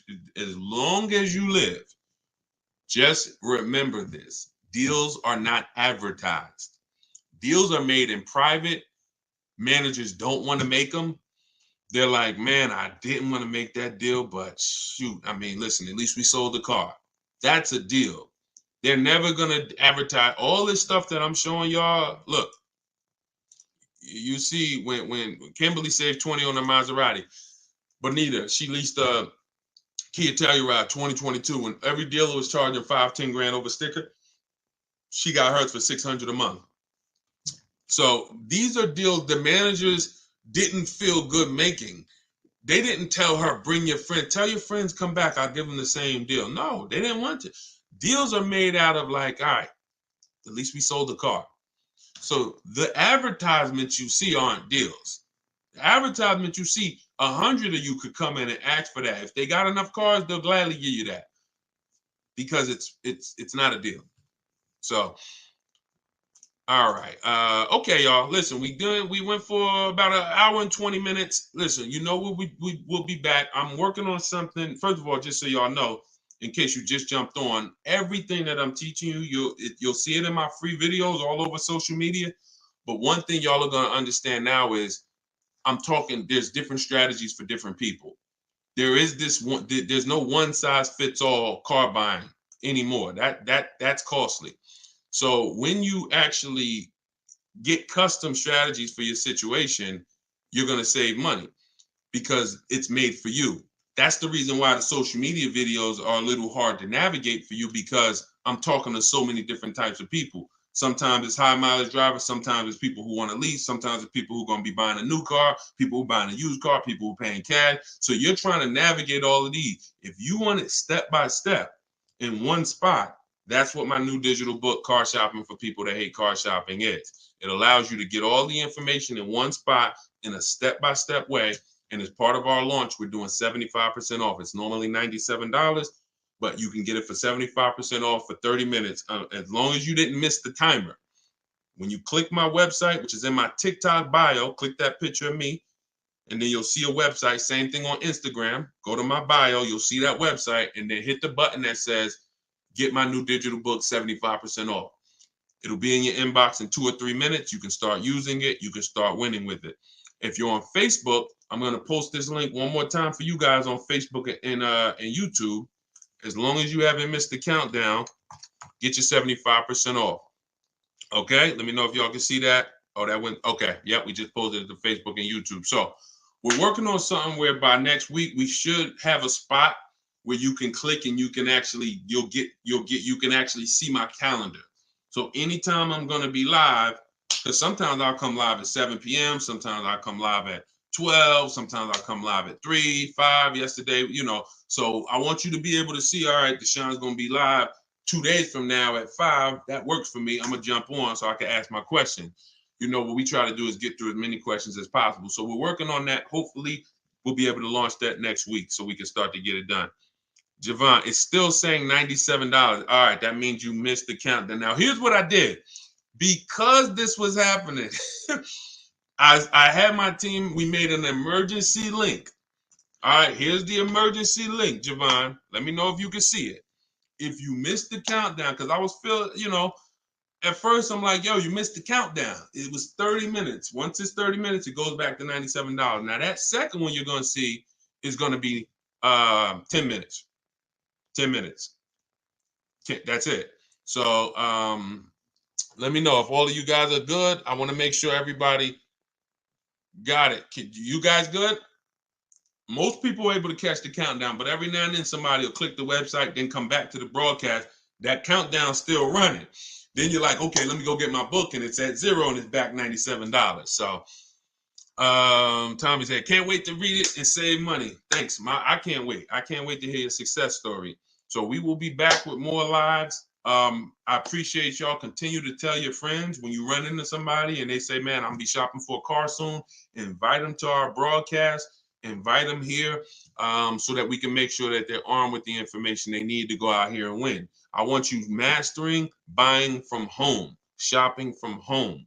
No one can take advantage of you when you are at your house. We don't spend more than 30 minutes in the car dealership. When you read the intro of my book, some of you who got it, you're going to see in that intro, I say, you should not be spending more than 30 minutes in a dealership if you use what you're about to learn here. And I walk you through it step by step. It's not a book you read and then you go get your car. By the time you get to step 7, that's delivery.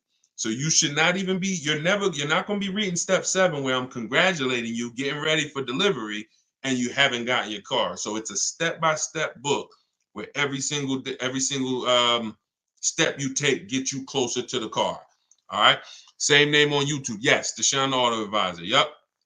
All right, y'all. So I'm going to jump off. Thank you so much. And I will see y'all in the next live. All right. God bless. Keep unlearning. Keep relearning. All right. Take care.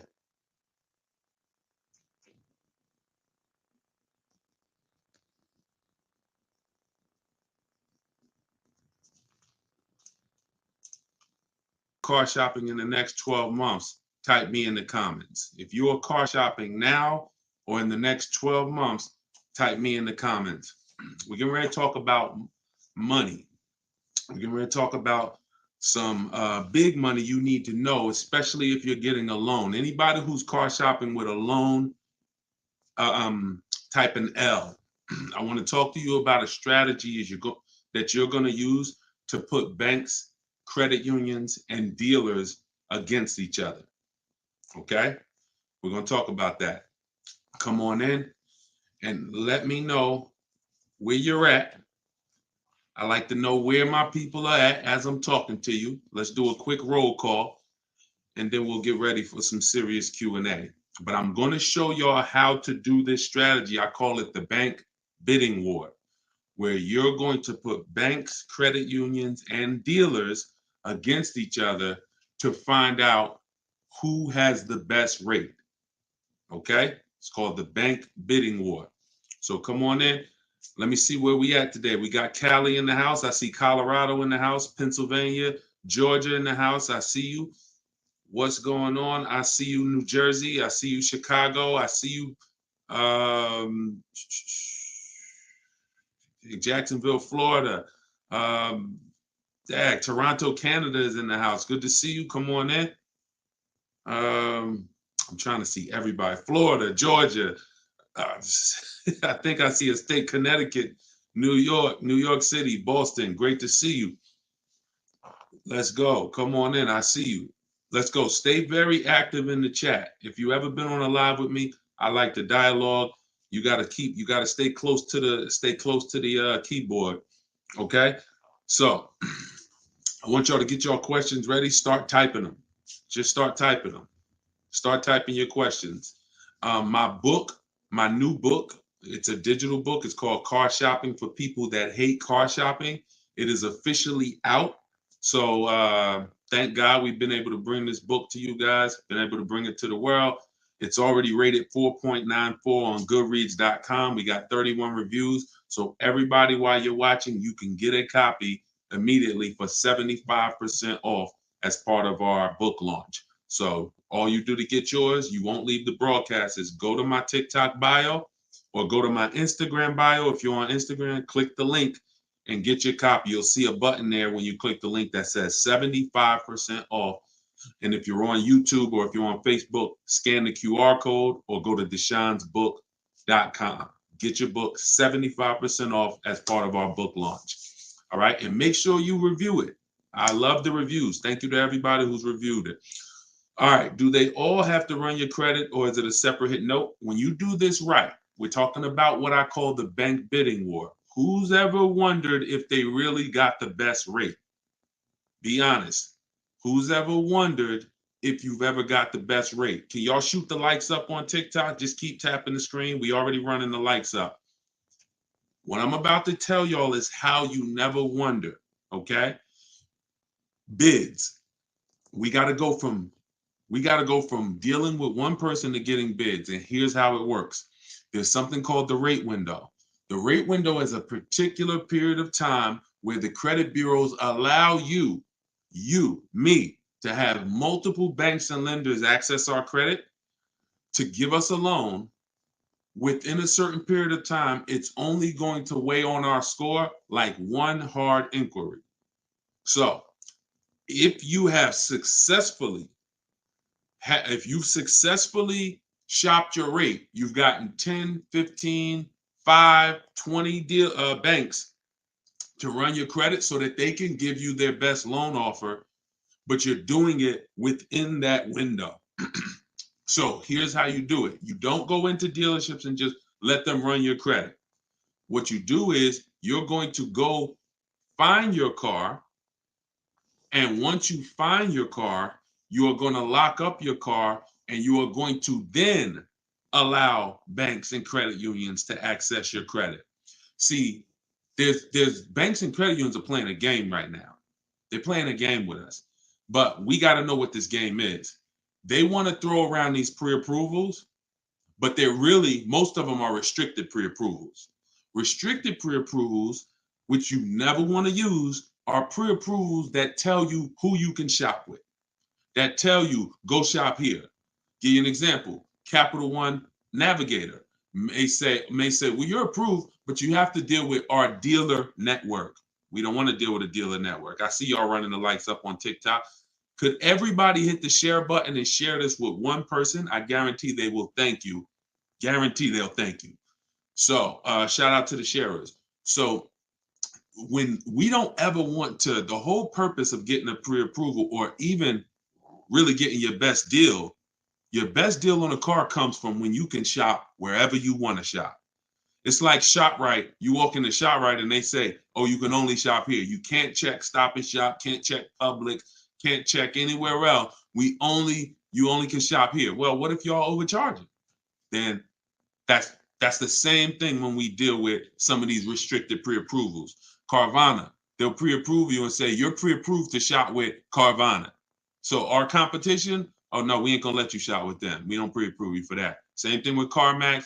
Same thing with all of these websites that tie you to a particular place for you to shop. We don't want that. Okay. And so you can't depend on any of those things. Here's what you do. You can Google, because the only purpose of getting a pre-approval is for budgeting.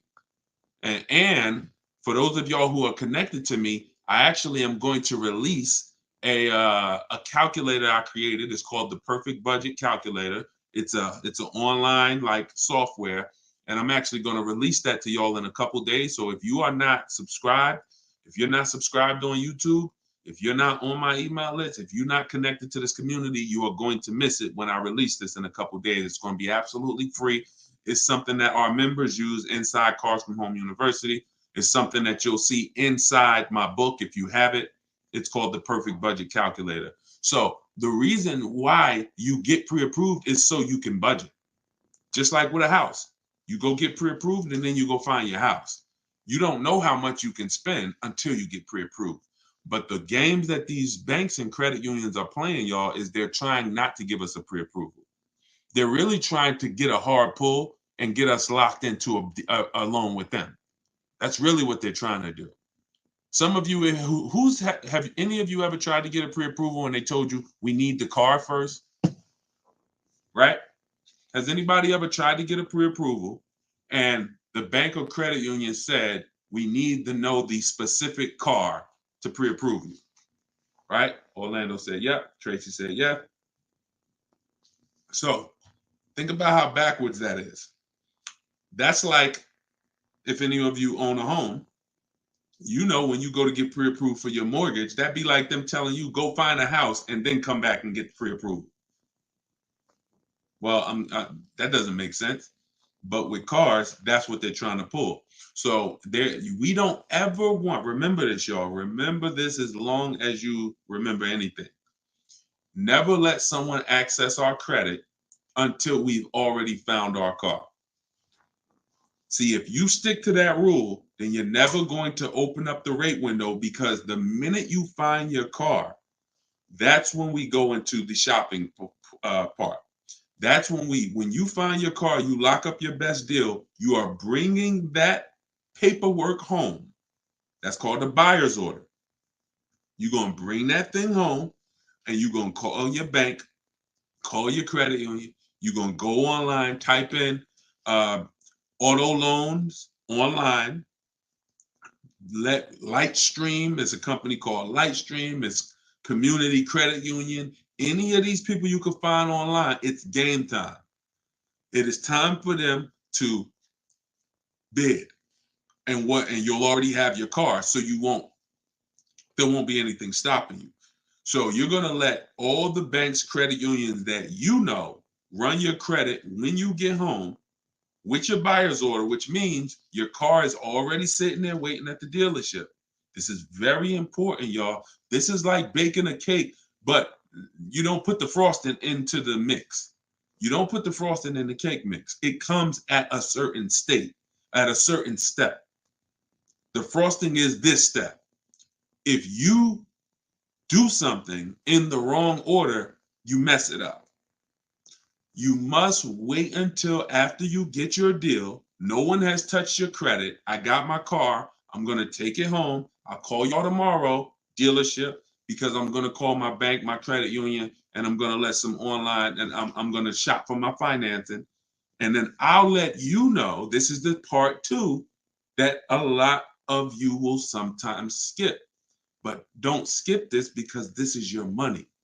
After you get the deal, after you get your bank, your credit union, the online credit union's rate, now we are calling the dealership and we are saying to the finance manager, hey, Mr. Finance Manager, Mrs. Finance Manager, good news. So I got 6.29 from my bank, my credit union, from whoever gave it to you. But if you guys can beat it, I'll give you the business. This is how you win. Some of you may have heard dealers are not giving y'all the best prices because you don't want to give them your financing. Who's heard that?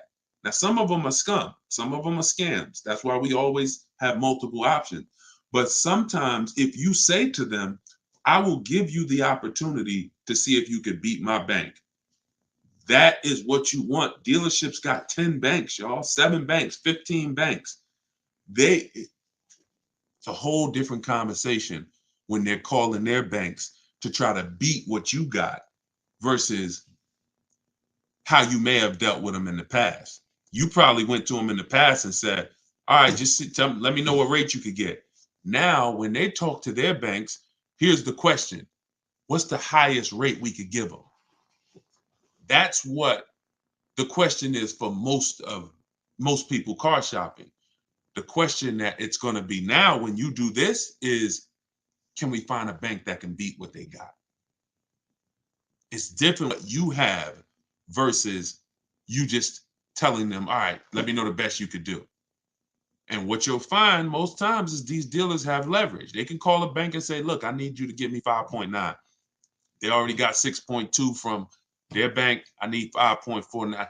They can call and they give these banks millions of dollars in business.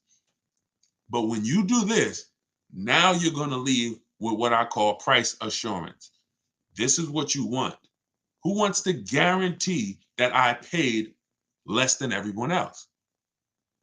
Don't you want to guarantee that when I make a car deal, I paid the lowest price for everything that I could have paid.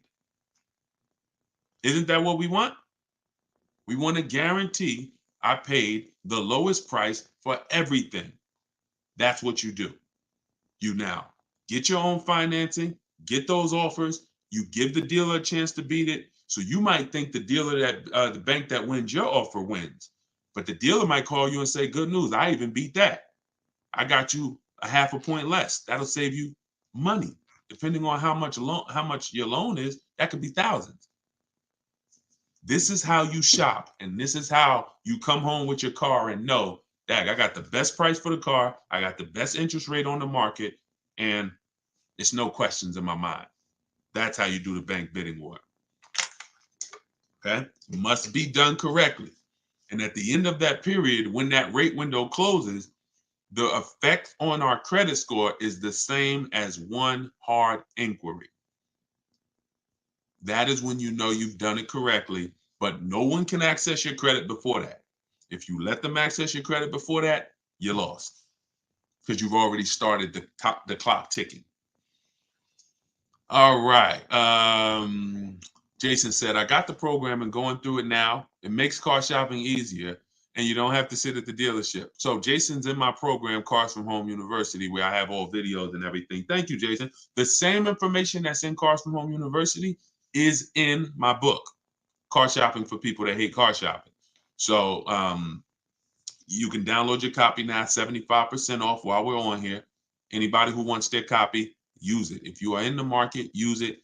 Get it at 75%. $97 is still a great value for the book because of how much money it's going to save you. But 75% off, that is even better. So go there, grab your copy. It's in my TikTok bio and my Instagram bio.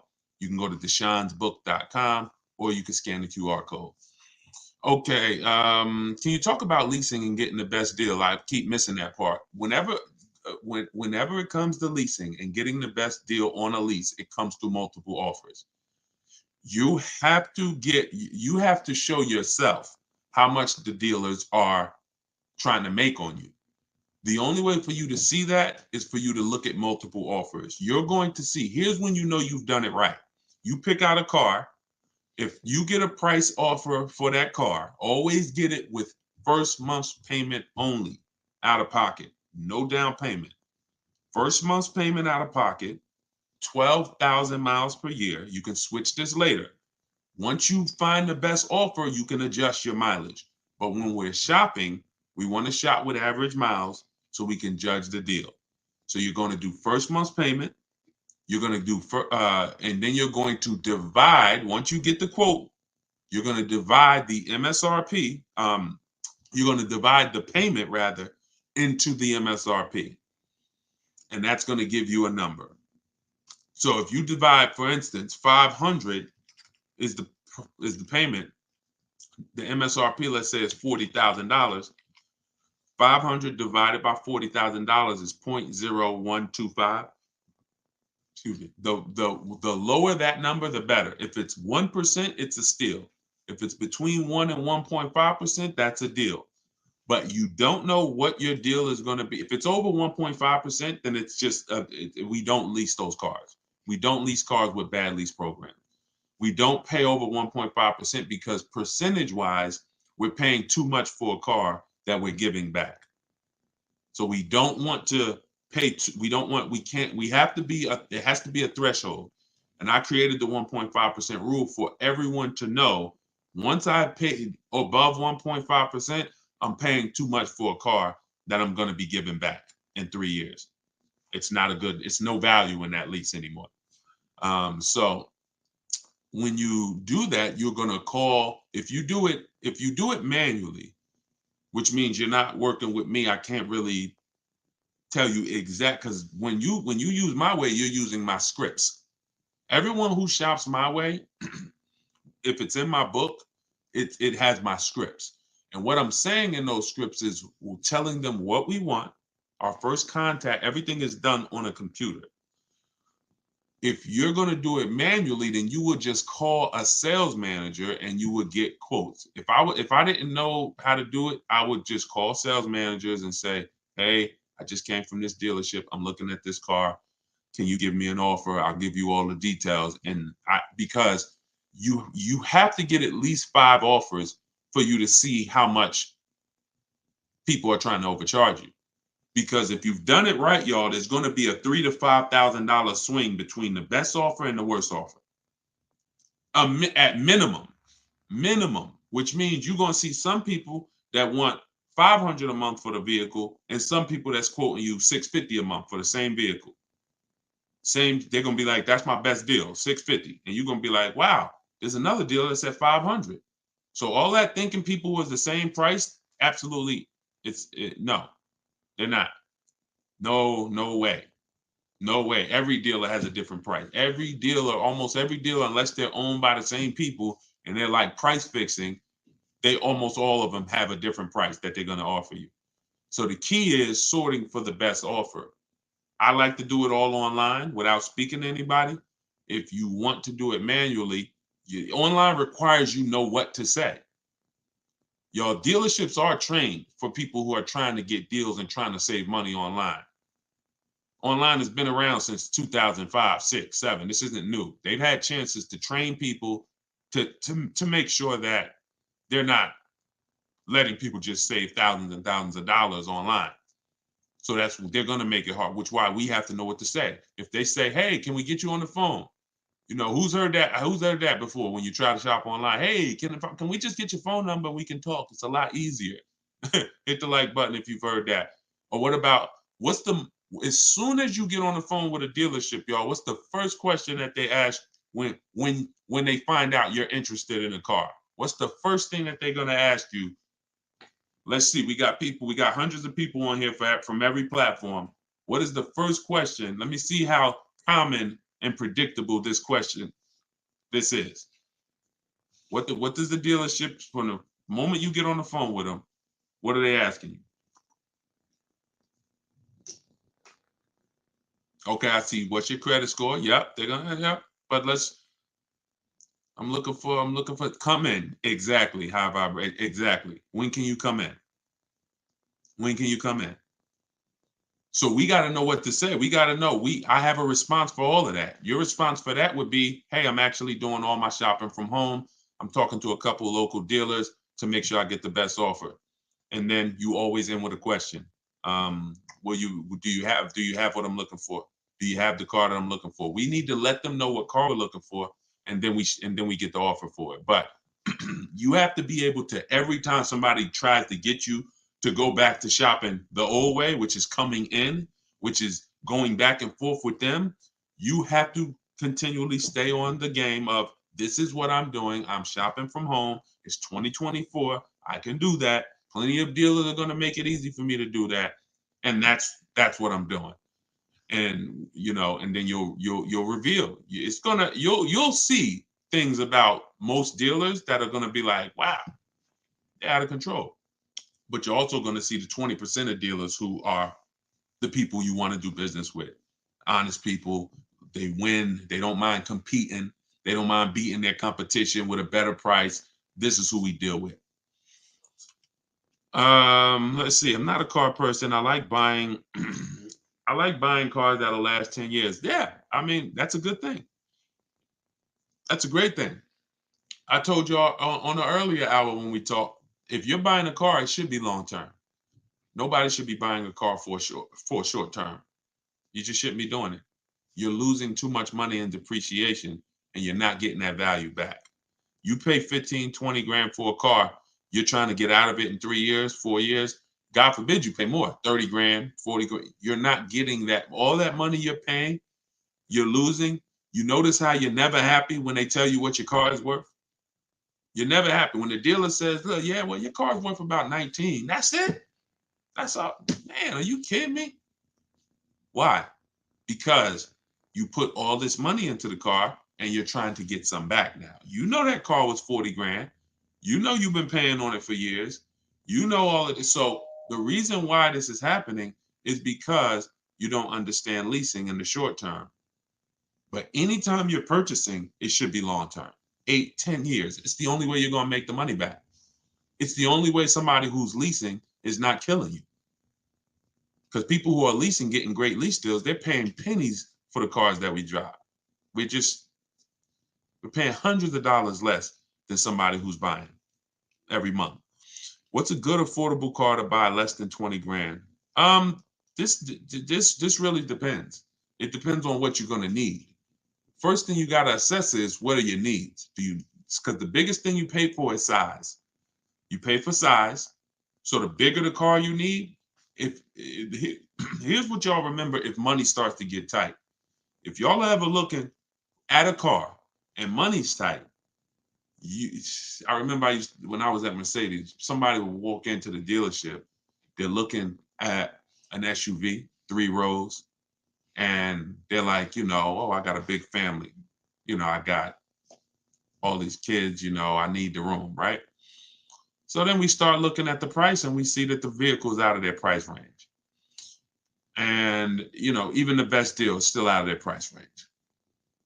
Now they go to make a decision and they're like, well, what about the smaller Mercedes truck? And they want to look at the one with 2 rows now. Now, the reason I stop them is because they're about to get a car that takes care of their wants, but not their needs. You told me you had 3 kids, you need 3 rows? Yeah, I really do, man. So 2 rows wouldn't work for you. So don't look at 2 rows. See, when we are getting cars, we can't take out stuff that is a need. And the biggest need is size. So you got to make sure. So I always tell you, get the smallest car you can buy. Because when you don't need a big car, you can save money by getting a small car. A Hyundai Elantra is less expensive than a Hyundai Sonata. Why? Because it's smaller. So the big SUVs, you could get a big, huge SUV, no leather, no nothing, no features, base engine. It's still going to be more than a maybe decked out version of a car. Why? Because it's bigger. So if you're building, don't go crazy with size. If you're rebuilding credit, don't go crazy with size. If budget is tight, get the smallest you can. Then you go to amenities. Go to amenities next. Leather. Do I need leather? Do I need all of these features? Do I need it to have all of this technology in it? You're paying for that. So so Alicia, you're asking what's the best way to get the best car under 20 grand? It depends on what car you need. If you tell me, Deshone, I need point A to point B transportation, well, there's a lot of cars you could get under 20 grand. If you tell me, Deshone, I need point A to point B transportation, but I need a 3-row SUV, well, now there's a few cars under 20 grand.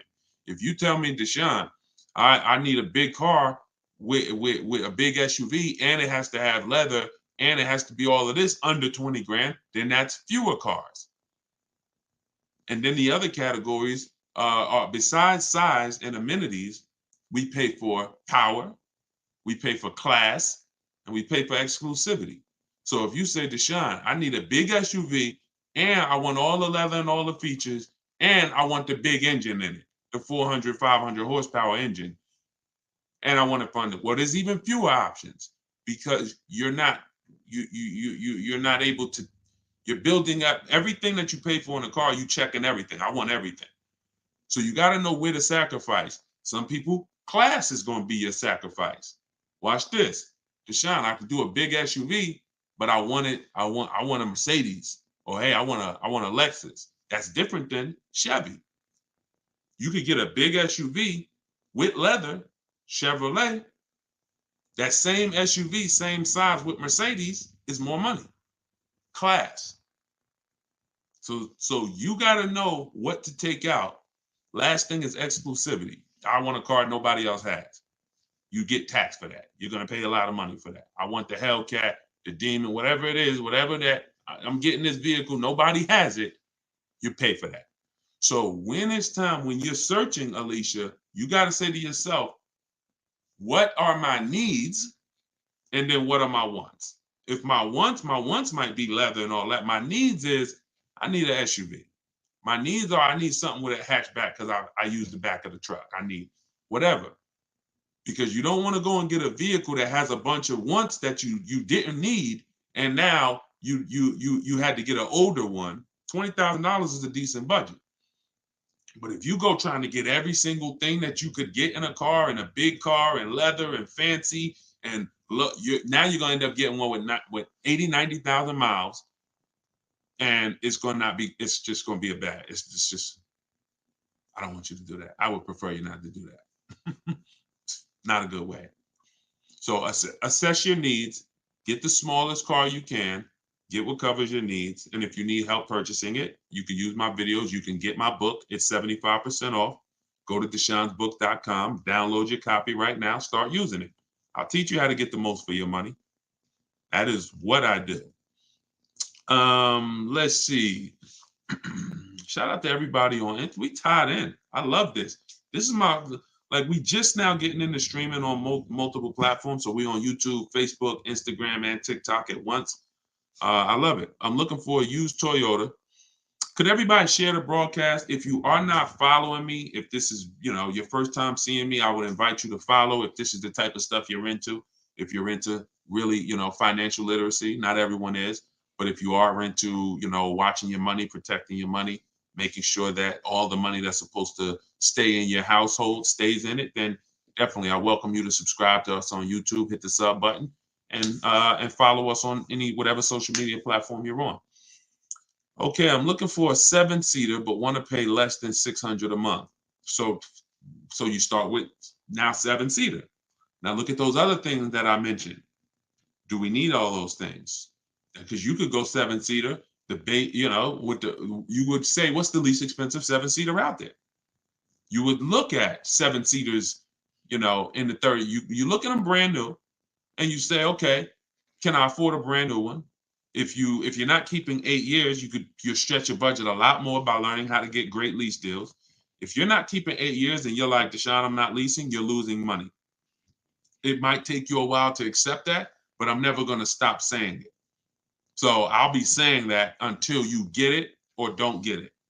And hopefully at some point you get it. Your children will get it, because most people are, children now in this generation are a little bit more open to questioning bad advice, and not leasing ever is some of the worst car advice that people have gotten. And if you're not keeping your cars 8 years, you must learn how to get great lease deals, because you're going to save thousands of dollars. Like, so much more money is going to stay in your household. So what you would do is you need to decide whether you're going to lease or buy. That's always the first. My book is called 7 Steps to Saving Time, Money, and Avoiding Dealerships. Car shopping for people that hate car shopping. 7 steps to saving time, money, and avoiding dealerships. What's step 1, y'all? Step 1 is lease or buy, because lease or buy is the foundation of our car deal. If you see this young lady here on that I'm showing on you can't see her on TikTok, but all other platforms you can see her. You can see she got a 54,000. Her name is Taupe. She's in our Cars from Home University group. We share all our car deals all around the country. She got a BMW i4 eDrive. It's a $54,000 vehicle, $54,750. Her best lease price on it was $690 a month. So y'all are aware, that same vehicle, if she purchased it with no money down, just like she did this, no money down, we're not talking about putting money down. That's a whole different. When you don't put money down, it's easy for you to judge your deals. Stop putting money. When you learn from me, you're going to stop judging your deals with money down, because the money down doesn't matter. It doesn't affect the deal. So to purchase this same exact vehicle that Taupe got, $54,000, that's an $1,100 a month car payment. Every $5,000, if y'all remember, is $100 a month. Every $5,000 you borrow. So if you're looking at a car that's $5,000, figure that's $100 a month for 5 years. If you're looking at a car that's $10,000, $200 a month for 5 years. $20,000, $400 a month for 5 years. Remember that rule. Every $5,000 is $100 a month. So for a $54,000 vehicle, her payment would be $1,100 a month. Yet she's leaving with a $690 payment. You see how hard it is for her to get in trouble? So this is why If she had chose to purchase, let's just say she's working with me, she's reading my stuff, she's learning from me, and she said, Deshone, I'm not keeping my car, but I'm going to purchase. I know I'm not keeping the 8-year rule, but I'm not going to keep, but I'm going to purchase. Even if I helped her and showed her how to save thousands of dollars off this car, thank you, Evan, that is still going to be $1,000 a month, $1,100 a month with no money down. It doesn't matter. Like she can go from 1,000 to, oh, we saved $5,000 off the price of the car. Now you can go from 1,100 to 1,000. Doesn't matter. Now, if I was purchasing this car and I saved $5,000, okay, that's my best offer. That's good. But the reason why leasing versus buying must be the first step is because it's the foundation of affordability. $690 is the best lease price she got. The best purchase price will be nowhere near that. So if your deal is not on the right foundation, if you're not leasing when you should be leasing and purchasing when you should be purchasing, then there's no deal. There's no deal. You're overpaying. So that's the first step. All right, that's always the first step. Before you think about what you want to spend, you must decide, am I going to lease or purchase? And how you decide that is just ask yourself, am I going to keep the car 8 years or not? That's it. Okay, all in my book, by the way. Everybody who doesn't want to remember, Deshone, I don't want to have to worry about remembering this. Okay, then get your book, go to deshonesbook.com, get your 75% off. Let me know, make sure the price is showing 75% off, not the normal $97 price. You can scan the QR code. You could go to my Instagram bio, click that website. You can go to my TikTok bio, click that website, and you can download your copy if you want all the information in one spot. Soder said, can you do a simulation of how you would lease a Mazda CX-90? Well, I would figure out what I want. I'm going to check the car first. I'm going to check the car, go to Google. I'm assuming you're talking about, well, if he's leasing, he is talking about a new one because you can only lease a new car. Okay. The link, Evan, is in my TikTok bio. It's in my TikTok bio. So I'm going to, hold on one second. Hold on. Let me get back on TikTok. Okay. So when we're leasing, if we don't have any other cars to sell, we don't have a lease that's coming due. If you have a lease that's coming due, we got to check our equity. But let's say we don't. Let's just say we want to lease a fresh car. We're going to check the car, check the initial quality, make sure it's not a bad car. There are some new cars out here that are horrible cars. So we're going to go to Google. And when we go to Google, we're going to type in the name of the car, and we're going to type in initial quality. As y'all come on to TikTok, could y'all just light up the lights, keep tapping the screen? I appreciate y'all running the lights up. Because y'all, again, we don't want to do little stuff that ruins our deal. Like I said earlier, if you save a lot of money on a purchase, but you didn't lease, had you leased, you would have saved $300 more a month. Then that wasn't a good deal. You messed up. Same thing if I get a great deal on a lease, but my car is always in the shop. Every 90 days, it's a problem with this car. What's up with it? That we don't want that. And these things can be avoided if you just go to Google and make sure you're not looking at a bad car. Okay. Now, once you do that, now you move on to the step of, all right, it's a good car. It checks out. We got to build it. We go and we build it out because we need to know all the features that come in the car. Sometimes some of y'all actually want a feature that you don't know is available in the car because you didn't go build it.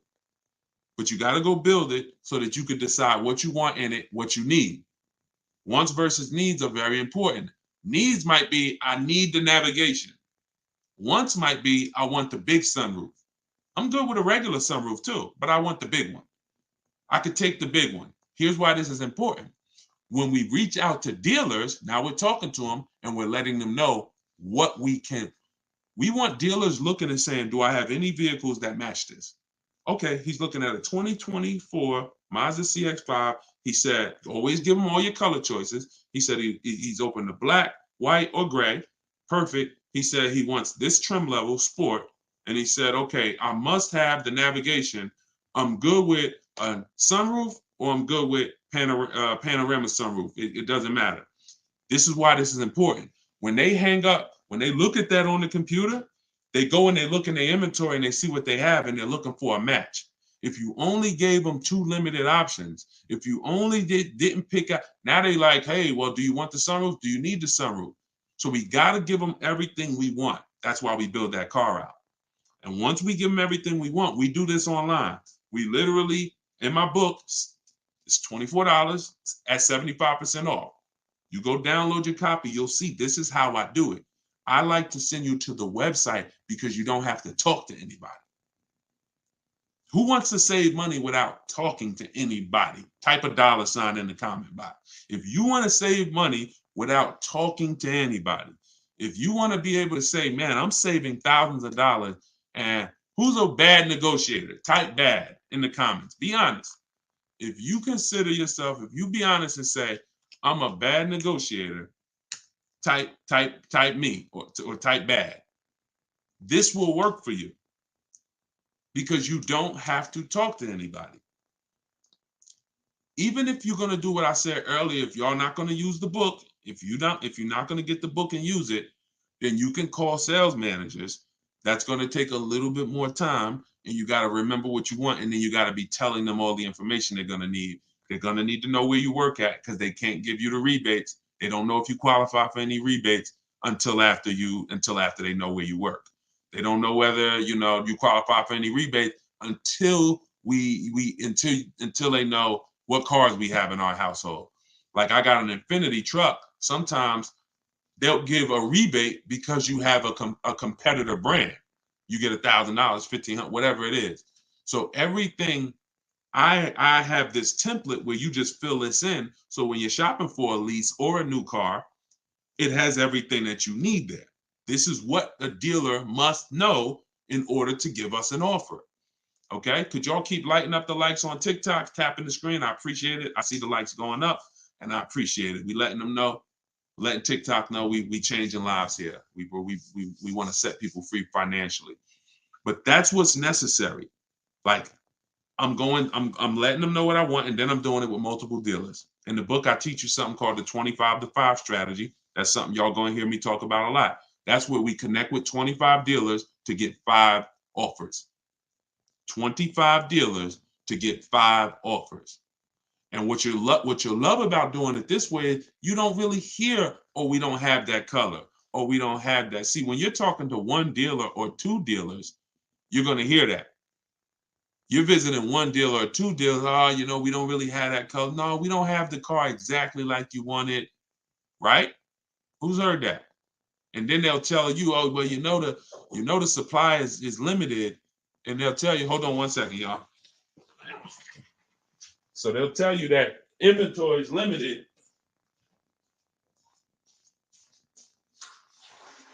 Yeah, they'll tell you that inventory is limited, but that's just the places you're shopping at is limited.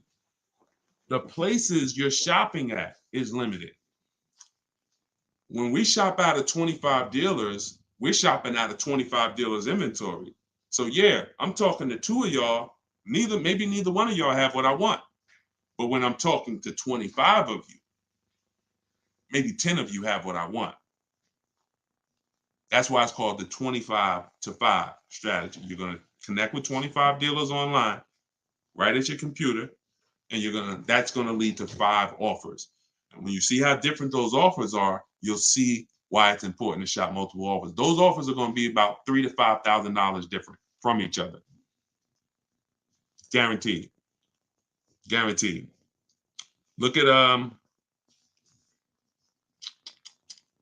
was a young lady who just got a Maserati and she saved $20,000 off the Maserati. She said her best offer was $20,000 off. Matter of fact, if y'all need to see that, just type Maserati. If y'all don't believe me, if you believe me, then we ain't got to do it. But if y'all want to see that, then I'll show y'all. She just got a Maserati 2 weeks ago. So imagine if she didn't shop multiple offers, she might have had one dealer taking off $3,000, thinking, oh, that seems like a good deal. Another dealer taking off $5,000. Oh, that seems like a good deal. You shop multiple offers and then you see where the bottom is. Oh, wait, hold on. They said they can't hear me on TikTok.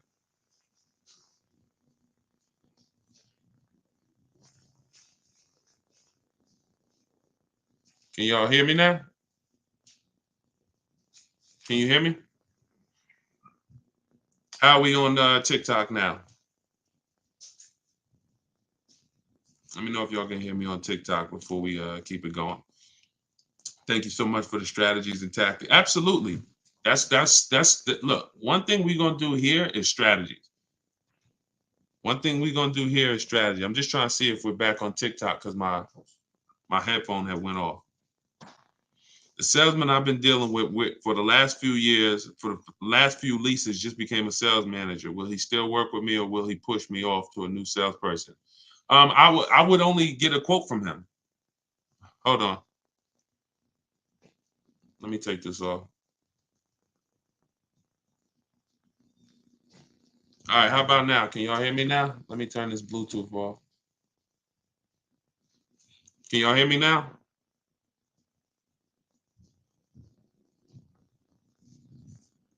Oh, it connected to my wife's headphones. All right, thank you. All right, good. Yeah, so if you've been dealing with a salesman, somebody said the salesman that they used to work with is now a sales manager. Will they still deal with you, or will they push you off to a salesperson? The only role of a salesperson is to help you pick a car, and then you go home and you get a quote from home. You get a quote from home. See, what's losing, if I could reduce it to a few activities that maybe you have been trained to do that lose you a lot of money, it's getting numbers in the dealership. It's getting numbers while you're at the dealership. If you're shopping for a new car, or if you're shopping for a new car or a lease, you should not be getting numbers at the dealership. If you're shopping for a used car, you should not be getting numbers at the dealership. All of this should be done at home, where you're in control, where you can get multiple offers. So if you go and you test drive that car, go test drive it. You could test drive it where you could call him if he used to be a salesperson, but you're only there for a test drive. You're only there to decide what you want. You're not there to buy what you want. I think you got to get that. When you are shopping for a new car, type the gems, type the diamonds, type the light emoji, because this is a gem that you can't forget. When you are there shopping for a lease or a new car, you are in the dealership to decide what you want. You are not in the dealership to buy what you want. Y'all get that? So once you've decided that you like something, now you're coming home and you're getting offers. That's how you stay in control. That's how you save money. That's the new way to car shop. Purchasing from home, getting offers from home, where you're in control, not sitting at a salesman's desk where they can give you a price and then you don't know where they're starting at. You don't know where the first price they gave you, you don't know if it was a good price. So, the salesman can say, all right, it's $700 a month. And you're like, oh, wait a minute. Or, and then next thing you know, they get you down to 600 and you think that was a deal. Well, maybe they should have started at 600 and they were supposed to come down to 5, but they started at 7 and they came down to 6. You cannot, there's no way for you to know this, especially with leases, but with any car, you should be y'all are going to save more money than you've ever saved, easier shopping from home. I'm looking to lease, but I put 15,000 miles a year. That's nothing. 15,000 miles a year is slightly above average. Perfect. 25,000 miles a year wouldn't matter, because leasing isn't based on how much you're driving. I spoke about that on an earlier hour we did, where I was talking about how cars depreciate whether you buy them or lease them. You park a car outside, if it's worth $20,000 today, you go back a year later. You don't have to drive it 1 mile. Just go back a year later. Is that car worth $20,000 still? No, it's not. That's depreciation. That means you lost money. That means you lost value. That's real money. If you had a car that was worth 20 and then next year it's worth 17, you lost $3,000. That's facts. Doesn't matter whether you lease it or buy it. You pay for the usage of a car. Now, here's another kick. Let's say that same car that you got outside, you go and you drive it around this country. You put 10,000 miles on it a month, and you come back, and in a year, you got 120,000 miles on the car. It's worth even less now, right? Car is probably, if it was worth 20,000, maybe it's worth 8,000 now, right? But you own it. See, these are the people who say, "Oh, I like to drive as much as I want to drive. I don't want to pay for the mileage, so that's why I buy my cars." Never a reason to buy, because you lease. You're literally paying for the car. You're paying for the usage, whether you lease or buy. Here is the key: depreciation. What you're trying to avoid when you lease is taking all the depreciation hits that the owner takes when they buy a car. You lose 20% the first year, 15% the second year, 12%, 12%, 10%. You're losing value every year. Now, there comes a point in time, if those of you who keep cars a long time, where you go from losing 10%, you go from losing these high percentages every year to the point where if you keep your car long enough, you might only lose 5% a year. You might literally, the longer you keep a car, the less it depreciates later. But you have to get to the later. If you trade out of that car before you get to the later, you've lost. Because all that depreciation you just took, now you just replace the car and you go start over again. Don't do that. Trust me when I tell y'all. The more you understand leasing, and my entire step one is about leasing versus buying. In the book, everything I teach, get your book for 75% off. Make sure you get your 75% off, but you'll see step one is all about leasing versus buying, because that's the most important part of going into a car transaction. Oh man, good to see you, Texas. How many years is later? How many years is later? Remind me what we were talking about. I know I was talking about doing something later, or a long time ownership later. I don't know. Remind me what I was talking about. If you owe on the car what the car is worth, should you trade it in and lease? So that's a great question. If you could get out and break even and you're not keeping that car 8 years, then I would get out of it immediately, because there's no benefit to me staying in it. The money that I'm going to pay for a great lease, as long as you know how to get a great lease deal, don't go from a daggone finance to either a regular lease deal or a bad lease deal. You don't want to do that. But once, there's no benefit to me staying in a car that I'm not keeping. I could drive a lot better vehicle transitioning to a lease now, because the vehicle is going to be brand new, and I'm going to have a better vehicle for my money. The money's going to be better. Whatever I'm paying for this used car or this car that I'm driving, it's going to be better when I lease.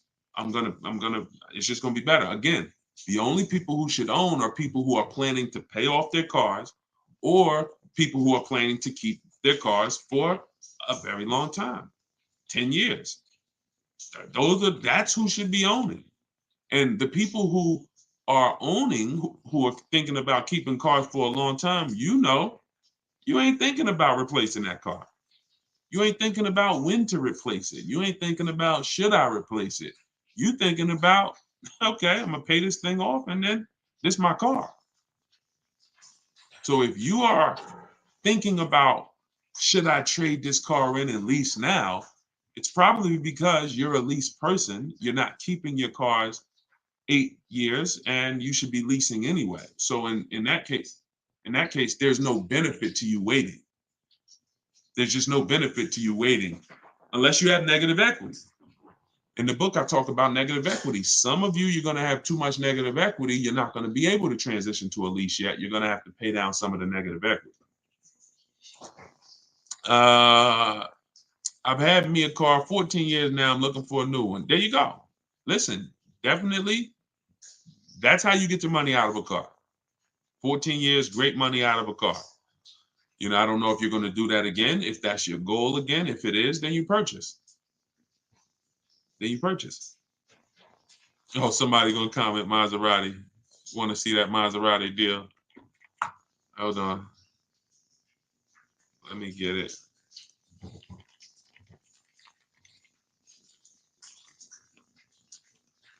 Hold on 1 second. Yeah, she said 20. Listen, the money I be talking about, I don't talk about small money. I don't talk about small money, y'all. We are not only the only small money that we've talked about so far is the price of my book at 75% off. Like that's small money. It was actually inexpensive to begin with. I wasn't gonna make the book super expensive to begin with, but at 75% off, to download your copy now of my new book, Car Shopping for People That Hate Car Shopping, get it for 75% off now. Go to my TikTok bio. You're not going to leave the broadcast, so you won't get kicked out. Go to my TikTok bio or go to my Instagram bio, click the picture of me, and you'll see a website there. When you click that website, you'll be able to get yours for 75% off. And you'll have everything that I teach in one spot so that you can use this stuff. Thank you, Paul. And so that you can see how much money you're going to save when you just start shopping different and when you know where the hidden money is in your car deals. All right, so this was March 3rd. Hold on, I had to download Kimberly's picture. So check this out. Yeah, you guys can't see it on TikTok, but I'm showing a picture on YouTube, on Facebook, and on Instagram. This is Kimberly. Kimberly on March 3rd, not even 2 weeks ago. She picked up her Maserati. She's in our Cars from Home University. We have a video library. So we have everything I teach is available in two forms. One is the book. It's a book. It's a digital book. And then we have a video library. Now, inside the book, I link you to some of the videos in the video library. So there's probably 5 times throughout the book where I say, here, click here to watch this video where I explain it. So these are, 3-minute, 5-minute videos. So this is what she posted. She got her Maserati. Her MSRP was $91,700. She her payment's $944 a month, which is crazy. That's a $1,800 car payment. $91,000, an $1,800 car payment on a 5-year loan, maybe 16 on a 6-year loan. Oh, it's crazy. She's paying $944.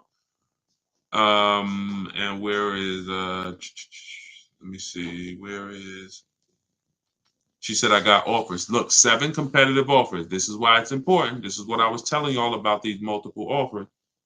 Why does it always kick me out of Instagram? That's so weird. I always get kicked out of Instagram.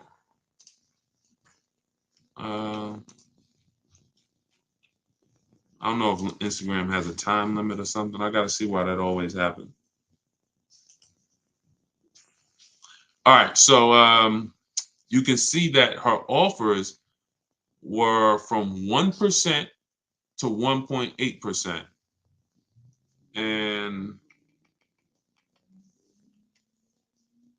oh no, I know what it is. Hold on, I got to go to her other post. It was her other post where she posted the actual deal sheet. Hold on, watch this. There we go. No, it wasn't her post when she picked up the car. Here it is.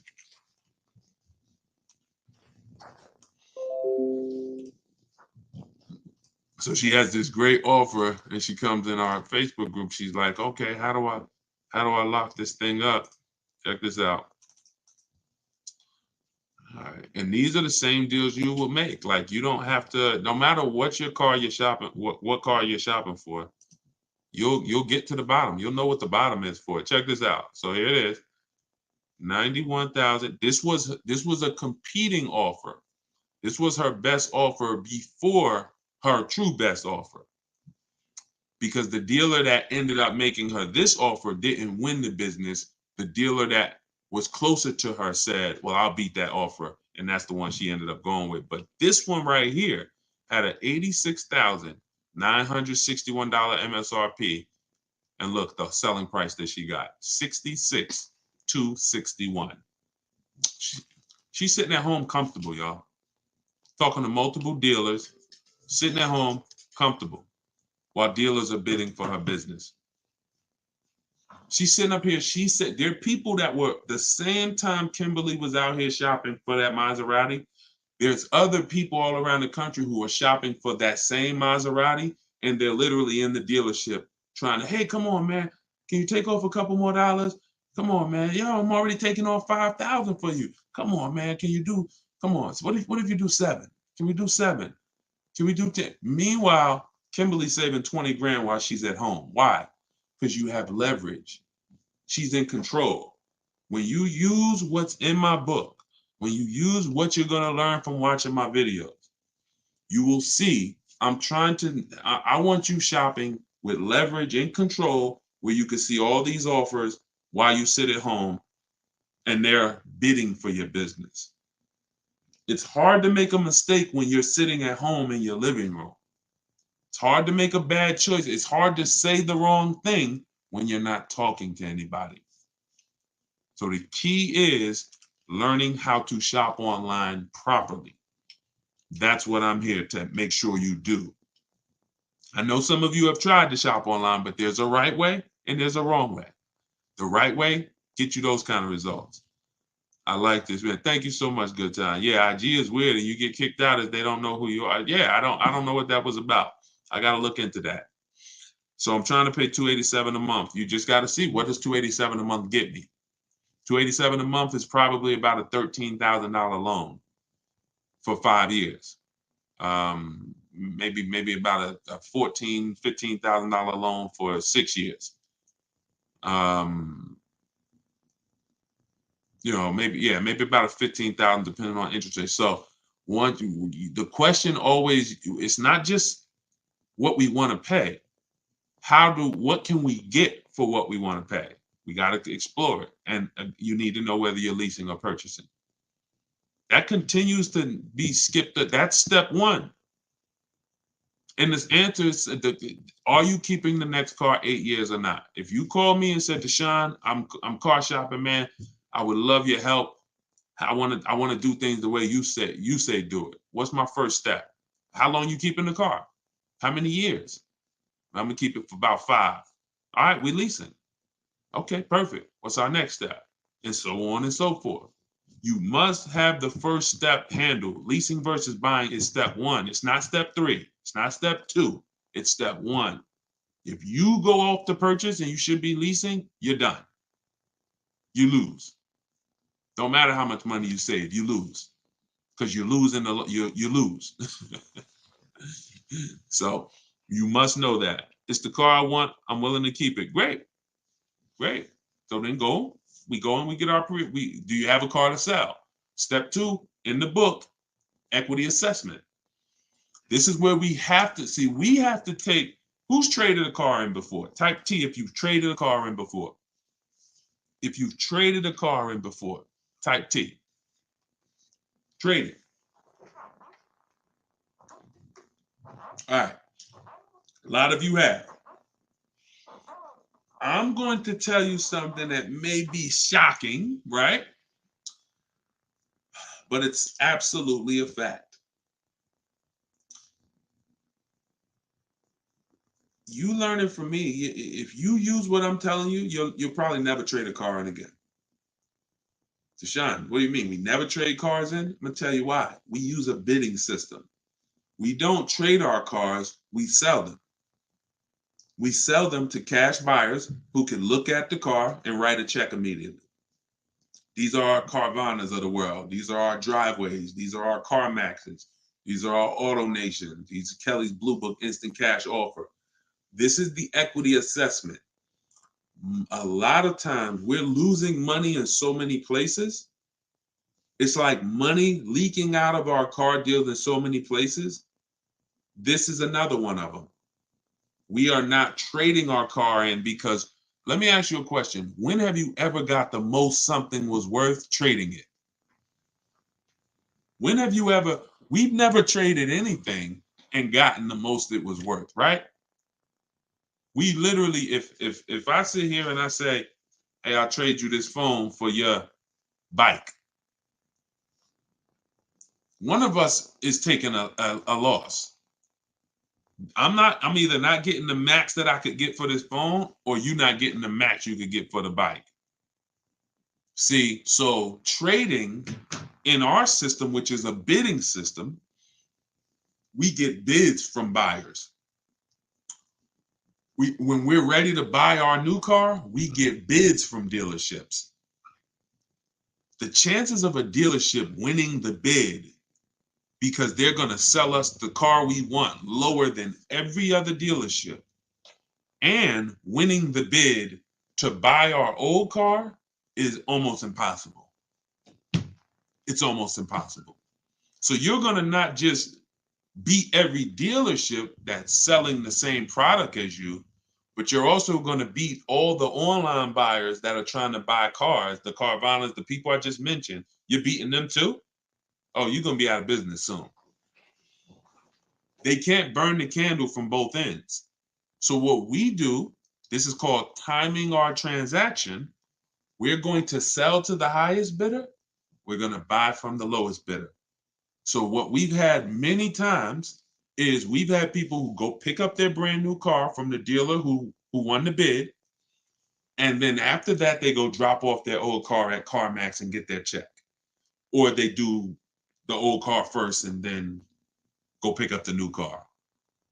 Because they're giving me $2,000 or $3,000 more than a dealer would have given me on trade. I'm going to go get my $3,000 more here, and then I'll come and I'll buy the car from you. This is how we maximize the transactions, y'all. This is how we make sure at the end of the transaction, we haven't left any money out of it. We have to get bids for every part of it. We talked earlier in the broadcast about getting bids from banks. If you just missed it, if you just hopped on, you missed me talking about the bank bidding war, the process that the credit bureaus allow us to shop our rates within a 45-day period, an unlimited amount of times. And at the end of that period, it only weighs on our score like one hard inquiry. This is, y'all got to use this. Until you use this, you ain't seeing the real money. Until you actually use what I'm telling y'all, you haven't seen the real money yet. You haven't seen the real money in the car deal. You haven't seen how overpriced some dealers are. So you have to use this in order to see how much money is in these processes. But that's how much you're giving to banks by not shopping them, by just saying, oh, that's my bank. I'm going to go with my credit union. And then not shopping them, not giving them an offer, not letting someone else get a chance to bid against them. That's a mistake. You're not my friend. Listen, ladies, gentlemen, these banks aren't our friends. These banks wouldn't do business with us if they didn't make money on us. They're not our friend. Oh, I've been banking there for years. They love me. They don't love you. They love the money they make on us. So we have to be as diligent as they are. I'm gonna see if you're giving me you're giving me 6.29. Let me see who can beat it. All right, I'm glad. Yeah, I've been doing business with y'all. I love y'all. But if somebody else could give me a rate that's half a point less than you, or a point less than you, or 2 points, then I will be giving them that business. Why would I pay you an extra $1,000 in interest? No. So we get bids for everything. And that's how we guarantee that we save the money we're saving. That's how we're able to do this. Can't lose when you're getting bids. We commit to them, but they don't commit to us. Oh, absolutely. Well said. Absolutely. They don't commit to us. They are committed to, they don't even want us shopping their competition.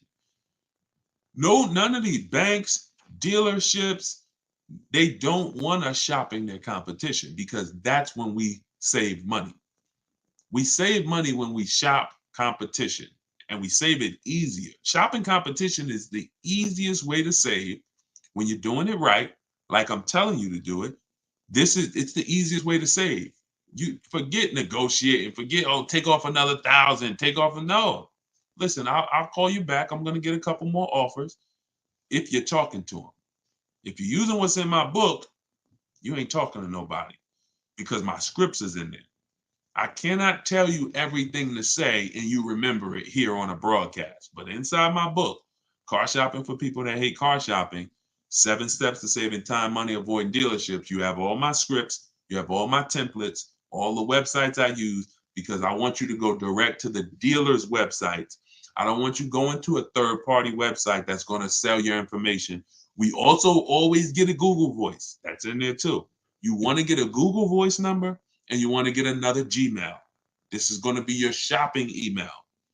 Deshaun, we're going to have a shopping email. You're going to get a shopping email because when you see how we contact dealers and how we look at our deals, you're going to see we can't have all of these dealers in our personal inbox. Now we looking through our daggone work emails and then our personal emails, and now we got some car emails in here, and no, it's a mess. We can't win like that. So we always set up a personal shopping email, a Google Voice number, so we could screen calls, so that dealers aren't, who's been at work or somewhere, and they pick up their phone and hey, this is Alan from over at ABC Jeep Dodge. You were here the other day. I'm just calling to check in. I can't really talk right now. You know, we don't get those calls. When you set up a Google Voice, I don't want no secret calls, no pop-up calls from car salesmen. We are here to shop online, and we are here to shop online by not saying anything. The more we say, the less we save. Remember that. We're gonna brand that one. Okay? The more we say, the less we save. Doesn't matter what time of the month you shop. No, I talked earlier about the 2 dates. Inside the book and you know, on my videos, you'll hear me talk about the 2 dates. 2 most important dates you must know when you're shopping for a car is what's my as soon as date. That's the date I can make a deal. You're not in the market. Don't even look at cars. Don't get offers. Don't look at deals. Don't have somebody work you up a deal until you can accept it. Now, you might say, Deshaun, well, that's tomorrow. Like, I could accept a deal today. Perfect. That's your no later. I mean, that's your as soon as date. Now, your next date is your no later than date. That's the deadline. That's like, Deshaun, I go back to work on, June 1st. I got to have a car by May 31st. Perfect. That's your no later than date. Now, in between those 2 dates is your shopping timeline. That could be a month, that could be a year, could be a week, but that's the timeline we have to watch offers and say no. And say no. You want to be able to watch offers because offers change. You know, when I was shopping for my Infinity truck, pre-owned one, I saw the price trends. One of the things that I'm going to show you when you learn to shop used cars the way I want you to shop, you're going to see the price trends. You're going to see the low side of the market and the high side. I noticed the low side of that market is 22,000 and the high side is 31,000. So now I'm looking because our goal is to buy, remember this, y'all, below market value. Forget market value. These words that people use are expensive words. I'm never interested in market value. The only time I'm interested in market value is knowing it so I can make sure I'm buying below it. You see what I'm saying? You don't want market value. You want below market value. And so that's when we're shopping for a used car, we're looking at those things. I'm showing you first when we open up the marketplaces, how to see the low side of the market and the high side so we can identify the low and we can make sure that everything we're targeting is the low. Didn't realize I was in a live stream. Not looking to purchase a car right now. Awesome. Well, we'll be here.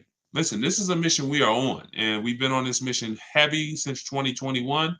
And thank God we've built up, 2 million followers over all these platforms. You guys continue to follow. You guys continue to subscribe. You continue to engage. And you continue to get value out of the information. What I hold myself accountable to is the results you get. I don't care. Everyone knows I could get car deals. I'm not sitting here on no live to convince y'all I could get car deals. Everybody's probably like, man, this guy looks like he knows how to get car deals. I'm concerned with you. I'm concerned with people like who use what I teach. And once I saw that people who use what I teach can get the same results, look, this is Vincent. Vincent got a 3-year-old Lincoln Corsair. He got it back in January. Less than 45,000 miles, clean Carfax. We'll talk in future broadcasts about how we get free Carfaxes, what's on the Carfax. You'll see that many times the Carfax has the window sticker. Carfax has the original window sticker for certain brands. And we use that original window sticker to see all the equipment that's in the car and to see what the real price is. We need to know, one of the most important things on a used car, y'all, we got to know what was the original price. I bought that pre-owned Infiniti truck. They were asking $31 for it, but it was another one that was asking about the same price, and they looked the same. When I pulled the original window sticker, I saw that this one I ended up getting was $54. Originally, $54,000 and change. It's like an edition 30. It has all the special trims on it. It has special rims, everything. And then the other one was a standard one. It was like $48,000 one. So once I saw all of them and I saw, wait, this one's 48 brand new. This one was 46 brand new, but this one's 54 and change. Y'all see how that helped me identify that was the best deal? See, and many times, I'm just being honest with you, if this car was 32 and the other similar car was 31, many of you would have picked the 31 because you'd have said, oh, it's $1,000 less. But you don't realize it's $1,000 less, but that one that's $1,000 more gets me $6,000 more of equipment. That's why knowing the original price of the car is critical. You can't choose the right car without seeing that. So this is what we do. And you see what he said. Look, he said, going back to Vincent's post here of his Lincoln he got, he said, my goal, I was targeting a 30 to 35% off discount of MSRP. You see how he talks different? See how he sound like me? Shopping for a pre-owned car, but what is he looking at? I'm targeting this much discount off original MSRP. See, this is not how we've been taught to shop. Pre-owned cars, we must know what it costs originally. I don't care what you're asking for it. I don't care what the market value is for it. What was it originally? And that's going to tell me how much discount I'm getting. 2020, 2022, 2020, all through the pandemic, unfortunately, people were buying used cars paying the same price as the car when it was new. People were buying Toyota Camrys for $29,000 that was $20,000 brand new. Had they known this, hey, I need to know, what was this car originally priced at? Well, it was 29. Wait a minute, and you're asking 29? See, we call this true value. In the book, I call this the true value percentage. You must know it. He ended up getting a 43% discount. So that's how you want to shop. For you, these, of course I could get great car deals. But y'all, this ain't rocket science. When you learn to shop from home, when you learn to look at multiple options, when you learn to put dealers against each other, when you learn to put banks against each other, you're going to sit at home and you're going to save thousands of dollars. You know what? That's how you buy everything else. We could sit here online and we could buy TVs on Walmart.com, on Amazon.com. We know don't we know we're gonna pay the best? We're gonna get the best deal because we know I'm gonna look at all these options and I'm gonna pick the best one. But only with a car do we go into one place and go back and forth with one guy. You get what I'm saying? If you think about it, it doesn't even make sense, right? It doesn't even make sense the way we car shop. Because the way you car shop is not like the way you shop for anything else in this world. And all I want you to do is stop shopping like that. That's all I want y'all to do. Stop shopping like that. And here's the next thing. Start shopping for cars the way you shop for everything else in this world. And you're going to be, oh, man, you know what? When I shop for cars this way, Deshone, it feels like when I shop for groceries. It feels like when I shop for other things. I'm comparing correct. And you're going to love it.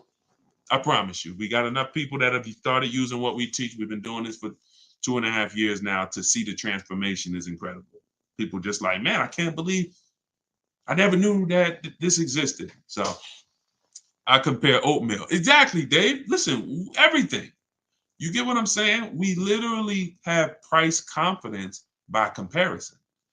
You know what? And look, y'all will see these Carvana commercials, right? Y'all ever see the Carvana commercials that says we have 50,000 cars for you to choose from? Y'all ever see those commercials? You could choose from 50,000 cars, right? I'm gonna tell you what that is and why you never fall for that. They're trying to win your business based on variety. But variety does not drive down prices. Competition drives down prices. So whenever you hear, we have 50,000 cars for you to choose from, here's what I want you to think of. If you walked into the Dorito factory and you were able to see every single flavor of Dorito they make, we have 200 flavors. I didn't even know y'all had 200 flavors. Yeah, like we don't have them all in store, but in the factory, we have 200 different flavors of Doritos. Really, that's amazing. They're all $7.99 a bag. Wait, how do you mean? Wait, if I go to the store, the Doritos are $3.99. They're $2.99. Yeah, but not here. Because there's no competition. There is no Lay's. There is no, Hers. It's only Doritos here. So whenever you're looking at variety from one company, there's no competition. They're not competing with themselves. So every way they price their car, they don't mind you looking around. Take a look. We got so many cars to choose from. You'll find something. But everything that you find is not competitively priced. The only way we're competing is when we know we're shopping, when you're about to go visit someone else. You're about to go see someone else. That same blue Camry that you want here, you're about to go look at another blue Camry somewhere else. You should be doing all of this online, never in person. So this is what drives down prices, y'all. Never variety. Forget these dealers that say, "Oh, I got 10,000 cars." Does not matter. In order for me to make sure that I'm paying thousands less, I must shop your competition. I don't care about your variety. When I shop your competition, I'll find the best offer. And it's going to get easy. It's going to get very easy for y'all. So, all right. So let's do a couple more questions and we'll get ready to wrap. Deshonesbook.com for everybody. It's just somebody confirm that we are showing the 75% off price. Sometimes I get a message that is showing the full price. Make sure you could get your 75% off. Scan the QR code. Everything that I teach is in my book. We just put it out. 75% off is the book launch special. It's called Car Shopping for People That Hate Car Shopping. It's a digital book. You could download it and use it right now. And if you're on TikTok or Instagram, you could just go to my Instagram bio or my TikTok bio. Okay. Thank you, Camry. Shows 75% off. All right, perfect. Went to 7 dealerships before I found the price in the car for my daughter. Wonderful. My wife was mad at me. Now, that's because that sucks. And the time that you put into that, I get it. But to save money, I don't blame you. If you got to what you needed, it was worth it. But I want you to get to the point where you could do this from home. You could have did it with phone calls. If you use my way in the book, we do everything online through computers. But I rather you not drive to place. That's just, it's just, you don't have to do it. If you had to do it to get multiple offers, then I would tell you, man, you got to drive to multiple places, but you don't have to. You can do this by phone, ask for a sales manager, or if you don't want to talk to anybody at all, you can use my way in my book where we do it all by computers. I'll tell you exactly what to say, what to type, what they're going to say. You got all the responses. Everything is scripted out for you. DMV good, and they treat you like gold when car goes in for service. Oh, I didn't see. Okay, I missed that. How much does credit really matter? Credit profile matters. If you're looking for a car loan, it's not always score though. It's more profile. So I always say if you have a car payment that you're paying, sometimes the world could be crashing down around you. You got late credit cards, but if the bank sees you've been paying your car payment on time, they'll sometimes give you the loan. They'll sometimes approve the lease. So, some people might have a lower credit score and low sixes, but they have a solid payment history on their cars, and they get approved. Another thing is, if you have a high score, sometimes you don't need, um, score and payment history are probably the two biggest indicators. Payment history being what I just talked about, and score being score. Um, because those two things weigh heavily on the decision. Now, then you have things under that. You have things like your job. How long have you been on the job? How is it a new job? Is it you self-employed or are you employed, with a company? Have you filed your tax returns so that you can have proof of income? Because all of this comes into account with your profile. So if you have a strong credit score, sometimes you could get away with not having a previous car loan. If you have a strong credit score, but you have a previous car loan, but you don't have proof of income, sometimes that's okay because your credit score is strong. Now, if your credit score is not strong, then you want to have these other things in line, proof of income. So when you look at, how long I've been living here, what I do for a living, credit score, income, the amount of money you make, that's a part of the profile. Somebody that makes $36,000, compared to somebody that makes $300,000, that's a different profile. So those are the three things that matter. But if I would, I mean, those are the things that matter. But if I was to tell you to work on any one thing, it would be your credit score. It would be get with Shonda Martin. Shonda Martin's on every social media platform that y'all are on right now. Shonda Martin. Her page is called Road to 750 Plus. And then just follow what she teaches and the stuff that she's taught me, I've used. It's raised my credit score at least 80 points. Just the things she knows about credit that, just go follow her. But yeah, it's about profile more than just score. It's about profile. Should a person get extended warranty on a vehicle? If a vehicle has high repairs, high cost of repairs, expensive parts, then certainly. But you want to make sure you're getting a quality extended warranty. I will get it from the manufacturer. If you're buying from an aftermarket company, I talk about this in my book too. You better be looking at tons of reviews. These companies go out of business a lot. You don't want to have a contract with a company that's going out of business. You got to be careful. And I would try to avoid buying from an aftermarket company unless they have just hundreds and hundreds of reviews, lots of high ratings, and they've been around for a long time. But yeah, if a vehicle doesn't have a lot of high cost of ownership and repairs, then I wouldn't get the warranty. If it's something that is very easy or inexpensive to maintain, I wouldn't get a warranty for it. How to avoid as is lemons. You want to make sure you're checking the history of the car.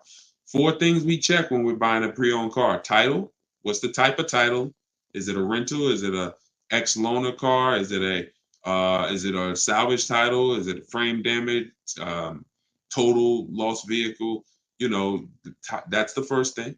Then we go down to accident history. We go to service records. Service records are a huge indicator. Any used car you get, y'all, I'm never going to recommend you buy a used car without teaching you how to look at service records and make sure that the previous owner or owners took care of the car. Third thing is accident history. And then what we're going to do before we do all of this, we're going to check the car online, and we're going to type in. I do something called a reliability and a longevity check. That takes 3 minutes. We go right to Google. We type in the year, make, model, reliability. The year, make, model, longevity, and that's going to tell us If there's transmission issues at 80,000 miles, we'll see it on there. We'll see it in one of these websites. If there's head gaskets issues, if there's electrical issues, we'll see it. So those 4 things that I just told you to do, boundaries. See, you protect yourself by having boundaries. I want you to use those boundaries, and you're going to find, does it prevent the possibility of you ever having a limit or getting a limit? No, it doesn't. Does it dramatically reduce it? Yes, it does. Yes, it does.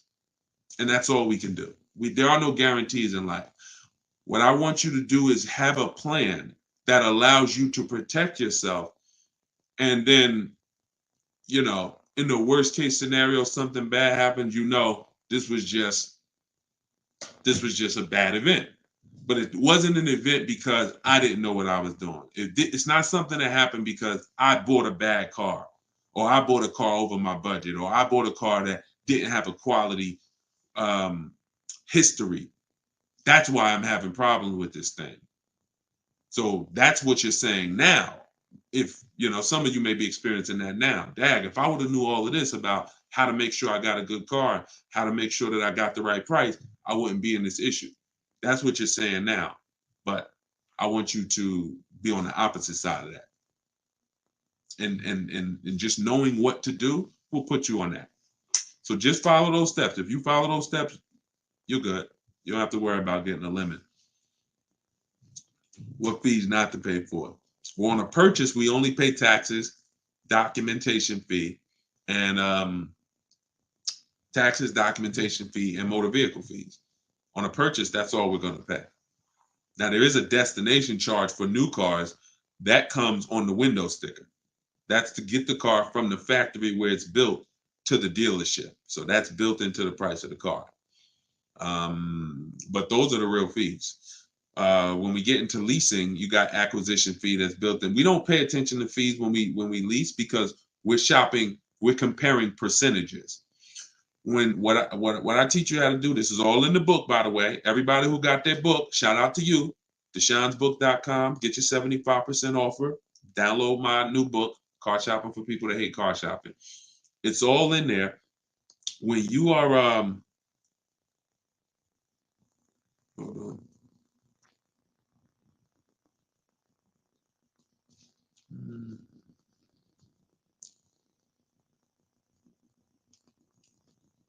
Okay.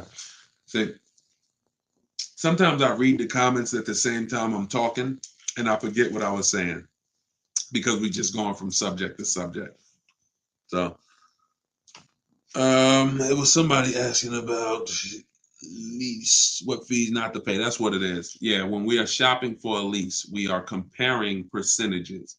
So how we compare lease offers, first month's payment divided into the MSRP. So we are shopping and we're looking at quotes just like this. $450 a month, $45,000 MSRP. $490 a month, $40,000 MSRP. $500 a month, $51,000 MSRP. That's how we get our lease quotes. No money down. We're literally just showing, that's literally first month's payment only out of pocket, right? So when we divide those payments into the MSRP, we get a percentage. And that's where the 1% rule came from. The 1% rule has been around for decades. It's if you leased a car for 1% of the MSRP or less, it was a steal. There was no need to question the deal. Like, get out of there before they change their mind. You stole the car. Now, I found that we knew about the 1% rule, but there was no rule for bad lease deals because I watched people as I made videos and I watched people saying, yeah, Deshone, I'm leasing, but I saw people getting leases that were trash, overpaying for leases, which defeats the whole purpose of a lease. You overpay for it, you might as well should have not have did it. Now, I'm like, we got to come up with a barrier. We got to come up with a boundary to where if your lease is above this, you paid too much for it. That is a bad lease program. You should not be leasing a car paying that much over 3 years. And that's where the 1.5% rule came from. When you add up all the payments, you'll see you're paying X percentage of the car. And when you go higher than that, it's too much money for a car we're giving back. Some people are paying more for their lease than they would have paid naturally just buying the car and letting it depreciate, just because they don't understand that. So that's where the 1.5% rule came from.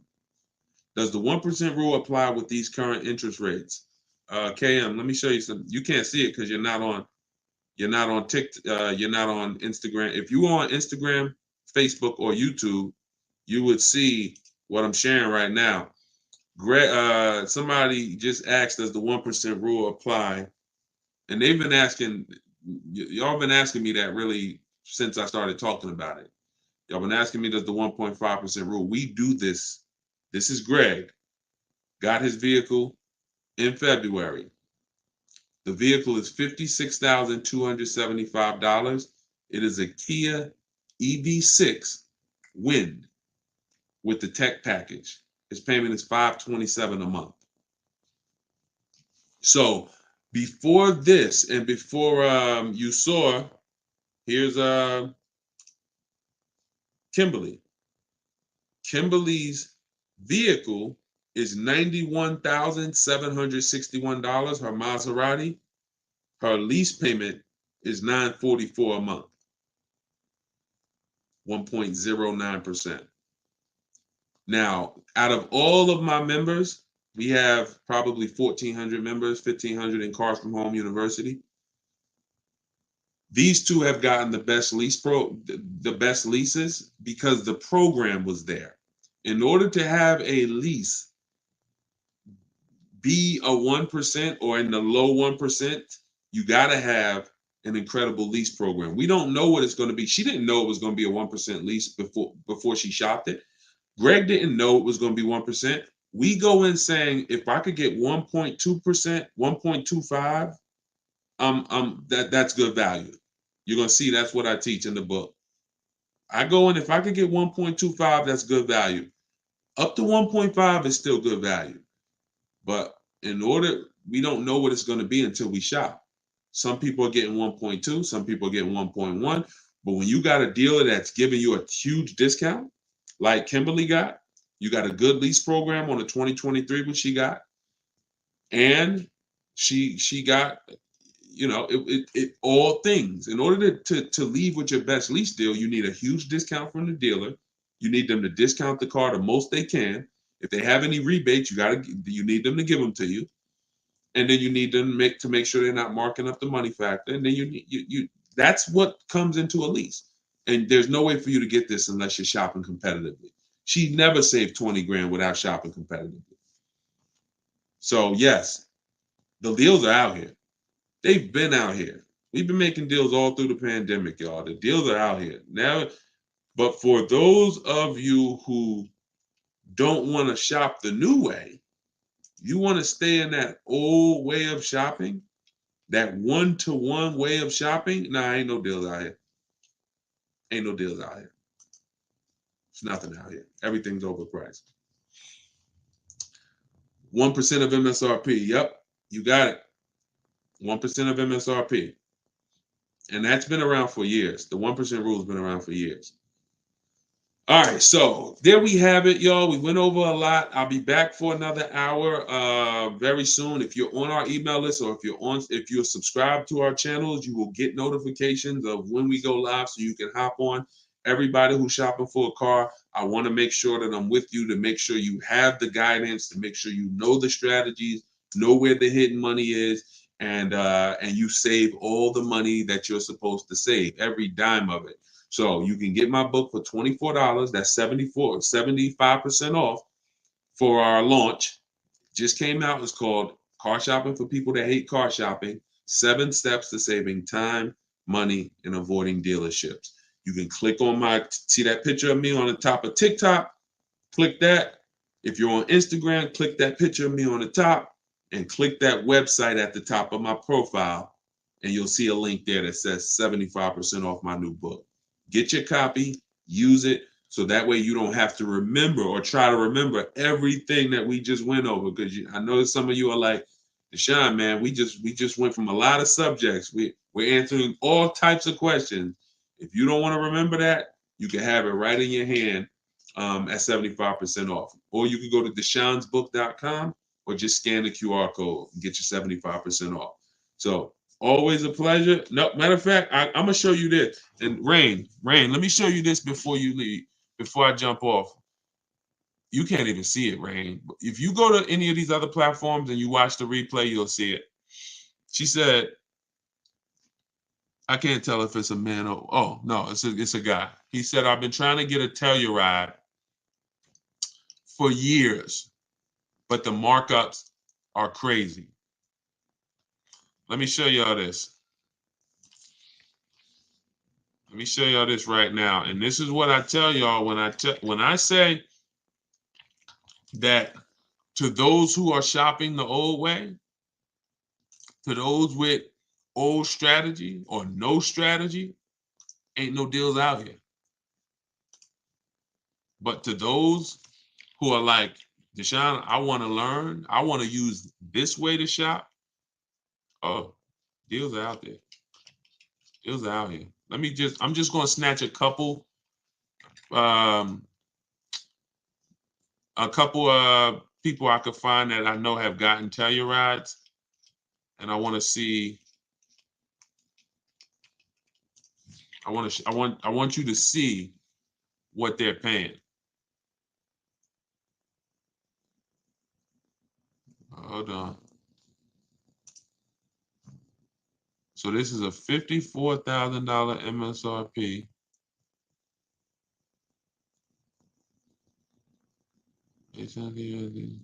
Hold on. Okay, this is Bonita. So this is Bonita. Now, here's what's crazy about Bonita. She got her Telluride middle of the pandemic. See, we were out here getting these deals when it was blood in the street. Look. Hold on. I had to go to the Facebook group, snatch the screenshot, find it, snatch the screenshot, and then come back here and show y'all. So this is Bonita's. She got this. Look at the date. She posted it when she got it. 2023 Kia Telluride. She got it December 2022. $600 a month. And look, I put down 600, and her payments was 600 a month. At the same time, there were people paying $800, $900, $1,000 a month for a Telluride. She drove off with $600. Same thing with the Palisade. Somebody just got a Palisade. Those are two nice vehicles. They're two popular vehicles, and what that means is there were several people charging crazy money to get for people who wanted to get them. Here's one right here. I'm gonna show y'all this deal on the Palisade. Like, this is why, see, I get to work with hundreds of people in Cars from Home University, my video library. I get to work with them. I get to see the deals. So whenever people tell me there's no deals, they don't know. Y'all, I'm seeing deals. My members, they post their deals 2-3 times a week. Sometimes I'm seeing different deals from every part of the country. So when people say there's no deals, it's just you don't know how to get them. And if you will be humble and say, man, I don't know how to get deals, I don't know how to find deals, I need to learn how to get them, then you'll be fine. But don't say there's no deals out here, because now you're just closing yourself off. Here's another. This is Charles. Look at the date, March 1st. Got a Hyundai Palisade. Look, 35 dealers. I told y'all what I teach y'all, 25 to 5. 25 dealers get you 5 quotes. Charles went a little further. He connected with 35. That must mean the way I teach you to connect with them is easy. If he went from 25 to 35 like that, that must mean the way I teach you to connect with these dealers is easy, when he could just bump it up to another 10. But look, The offers he got ranged from, look, I reached out to 35 Hyundai dealers and got back 10 quotes. The offers range from 1.23 to 1.66%. That's what I'm telling you all about, how different the offers are going to be. I see you. Thank you, AquaWorks. You're going to enjoy that book. Use it. So when you've gotten your offers correctly, you see the spread. You've never gotten your offers correctly if you say, oh, I got 5 offers, they're all the same. Every dealer is different. You know you've shot correctly when you see this spread like Charles is laying out right here. 1.23% to 1.66% of MSRP. I'm a high mileage driver, so he was price conscious. After counter offering, which is what I teach. In fact, I have in the book a calculator that I invented that you put your offers in to it and it spits out the counter offer that you're going to email to the dealer. So you cannot close a deal without a counter. We just do this without talking. See, nobody ever said you had to counter verbally, but we counter by email.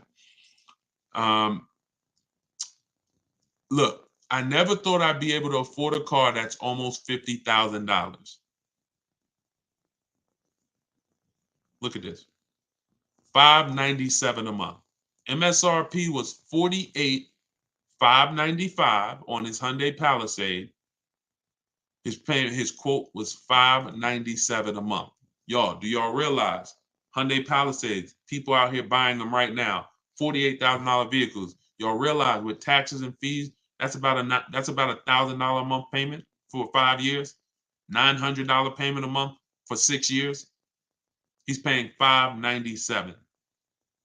All in my book. This is what I want you to learn. I want you to learn how to shop this way. This is what I'm talking about in these live streams. This is what I'm talking about in my book. This is what I'm talking about in all my videos that I post. It's learning to shop this way, okay? Competitively, putting dealers against each other, making them bid for your business. You're going to save thousands and thousands of dollars way easier. So get your book. I just wanted to show y'all that because he had mentioned the Telluride. So I said, let me pull up a Telluride deal. Let me pull up a Palisade deal to show you. Whatever car you think, yo, it's no deals out there, they're telling you that, we getting them all. We getting them all. Doesn't matter. Luxury cars. I had Crystal just got her Porsche Macan. She said, Deshone, dealers were charging me the same price that I'm paying now to that I'm leaving with. I forget how she said it. She said, before I came in, they were charging me that to lease. I think they were charging her $1,300 a month on her Porsche, and she ended up coming in and getting it for like 9 something. All stuff you'll see. You know, I just don't want to keep pulling these, but as this is what we do. I would take y'all into one day when I come on live, I'll take you straight into our Facebook group where we share all of these deals and just show y'all just a bunch of deals. Like, they're everywhere. So if you're on TikTok, go to my TikTok bio, get your book while it's 75% off. If you're watching this, then the 75% off should still be active. Just go click my TikTok bio, click that website in my TikTok bio, click the website in my Instagram bio, and get your copy. If you are watching on Facebook or YouTube, just scan the QR code on the screen. Let me put it back up. Or you could go to deshonesbook.com and get your 75% off. So with that said, I will see y'all in the next hour. Congrats to everybody that got a book. Thank you for being here. Thank you for learning with me. Thank you for engaging. We got a lot more coming. We're just getting started. So stay tuned. I will see y'all soon.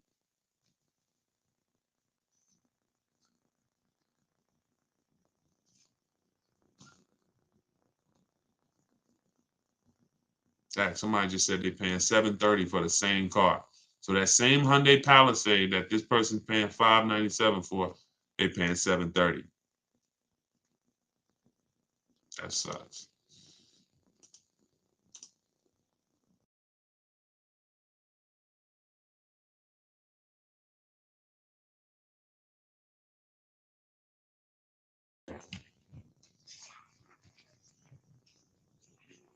Welcome, welcome, welcome. Welcome to Car Shopping Secrets. Come on in. We are on TikTok, Instagram, YouTube, and Facebook. We're going to be taking questions from every platform. So just come on in, and I want you, the goal, just so you know, is to answer as many questions as possible. If you don't know me, my name is Deshone. I go by Deshone the Auto Advisor. I spent 14 years in the car business, and now my mission is to make sure you guys know how to save thousands of dollars when you buy or lease cars, and you know how to shop for cars the new way, where you're in control. So that is the mission. All right, it's going to be a lot easier. It's going to be almost stress-free. The more you do it, the more stress-free it will be. But you have to learn how to shop from home the right way. The right way. So come on in. Yep, I see you kindly. Just ask your question and let's get right to it. Let's get right to it. And before the entire broadcast, my new book, Car Shopping for People That Hate Car Shopping, will be available in my TikTok bio, in my Instagram bio for 75% off. It's normally $97. It's a digital book. It's everything I teach. It's called Car Shopping for People That Hate Car Shopping. It's rated 5 stars on Goodreads.com, and you can get your copy right now. So let's go. Send in these questions. How do you get a car in your business name and credit? It's simple. If you're going to go, getting cars in your business name is the same as getting cars in your personal name until it's time to sign the paperwork. Whose name is it going in? Now, if you're going to use business financing, then that's its own strategy. So you can learn from somebody who's teaching business financing, lines of credit, things of that nature. But when it comes to buying cars and getting your best price, which I don't see business people doing, I'm gonna be 100%. There's not a lot of people that I see who are teaching you guys how to put cars in your business name, who are even remotely interested in getting the best deal on the car. They're so busy getting the car in their business name that they literally will overpay thousands of dollars just to get the car. Okay. Omar, question. In your book, it says that if you sell your lease to another dealer, you have to buy the car first. That means I have to write my current bank check. Nope. That's actually our plan A. That's not our plan A for selling our lease. If you have what most people do who are trying to get their lease equity, if you don't know you could sell a lease, if you didn't know you could sell a lease type of one, this is going to be relevant to you. We've sold leases for the last couple of years. You've always been able to sell them, but the last couple of years, it's been, there's a lot of money made. And when banks saw people making a lot of money selling their leases, $5,000, $7,000, $10,000, some of them implemented a third-party restriction, and that they limited who you can sell to. So they started so then what you saw was a lot of people started buying their leases and reselling them. I don't like when you buy your lease and resell it, because you're going to pay taxes on the purchase and you're going to pay fees on the purchase, and then that's coming out of your profit. So I don't teach that. In the book, Omar, continue reading or just read that section over. It's a lot of money involved in that section. When we have a third-party restriction, we're getting bids from a local dealer. We're talking to used car dealers. I have a script in there of what to say. We're selling our car to a local used car dealer. And if there's more money to be made buying and reselling, then you can do that. But oftentimes, because dealers most times don't need to pay the taxes, the dealer payoff is lower usually than the customer payoff, which means you can sell direct to a dealer and put more money in your pocket, but you must get bids. And that's what I teach. So just read that section carefully, Omar. All right, come on in. Could everybody hit the share button who is into sharing? If you're into sharing, if you share great information, if you're into financial literacy, if you believe that people should be able to, have the information to make the best decisions for themselves, then hit that share button. I appreciate all the sharers. I cannot do this. We can't do this mission without the sharers. Thank y'all. All right, let's go. I see Instagram. Let's go. Want to trade my car, which I still owe money on, and I want to lease now. That's going to be very common. Many of you are going to find out as you find out you will, unfortunately, many of you were just programmed never to lease. You were programmed that leasing was bad. And when you find out the math and how much that's cost you, the first thing you're going to want to do is get out of your finance and go into a lease. So you need to call your bank. In my book, I call this the equity assessment. This is step 2. After you decide, now you've already done step 1, which is great. Step 1 is deciding, should I buy or lease? Asking yourself the most important question: how many years am I keeping this car? To decide, are we going to go for a long-term purchase, where we can avoid the depreciation in the long term, or we're going to go for a short-term lease to avoid the depreciation hit.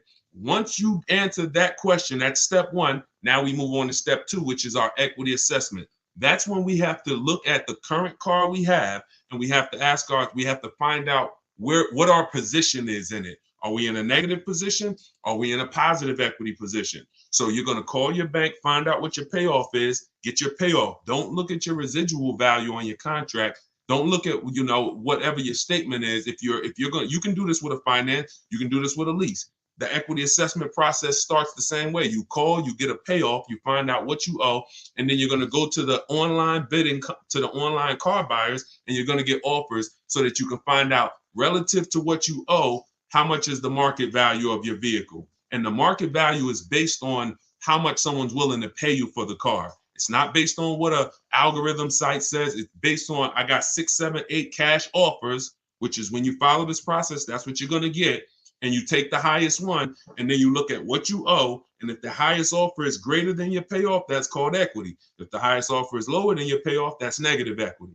In which case you have to go with a different plan with negative equity. And some of you are going to have negative equity. You're still going to want to transfer that to a lease. But you need to know how much negative equity you have. So you must complete the equity assessment first, then we move on. Pete, how much normally is a good amount to put down?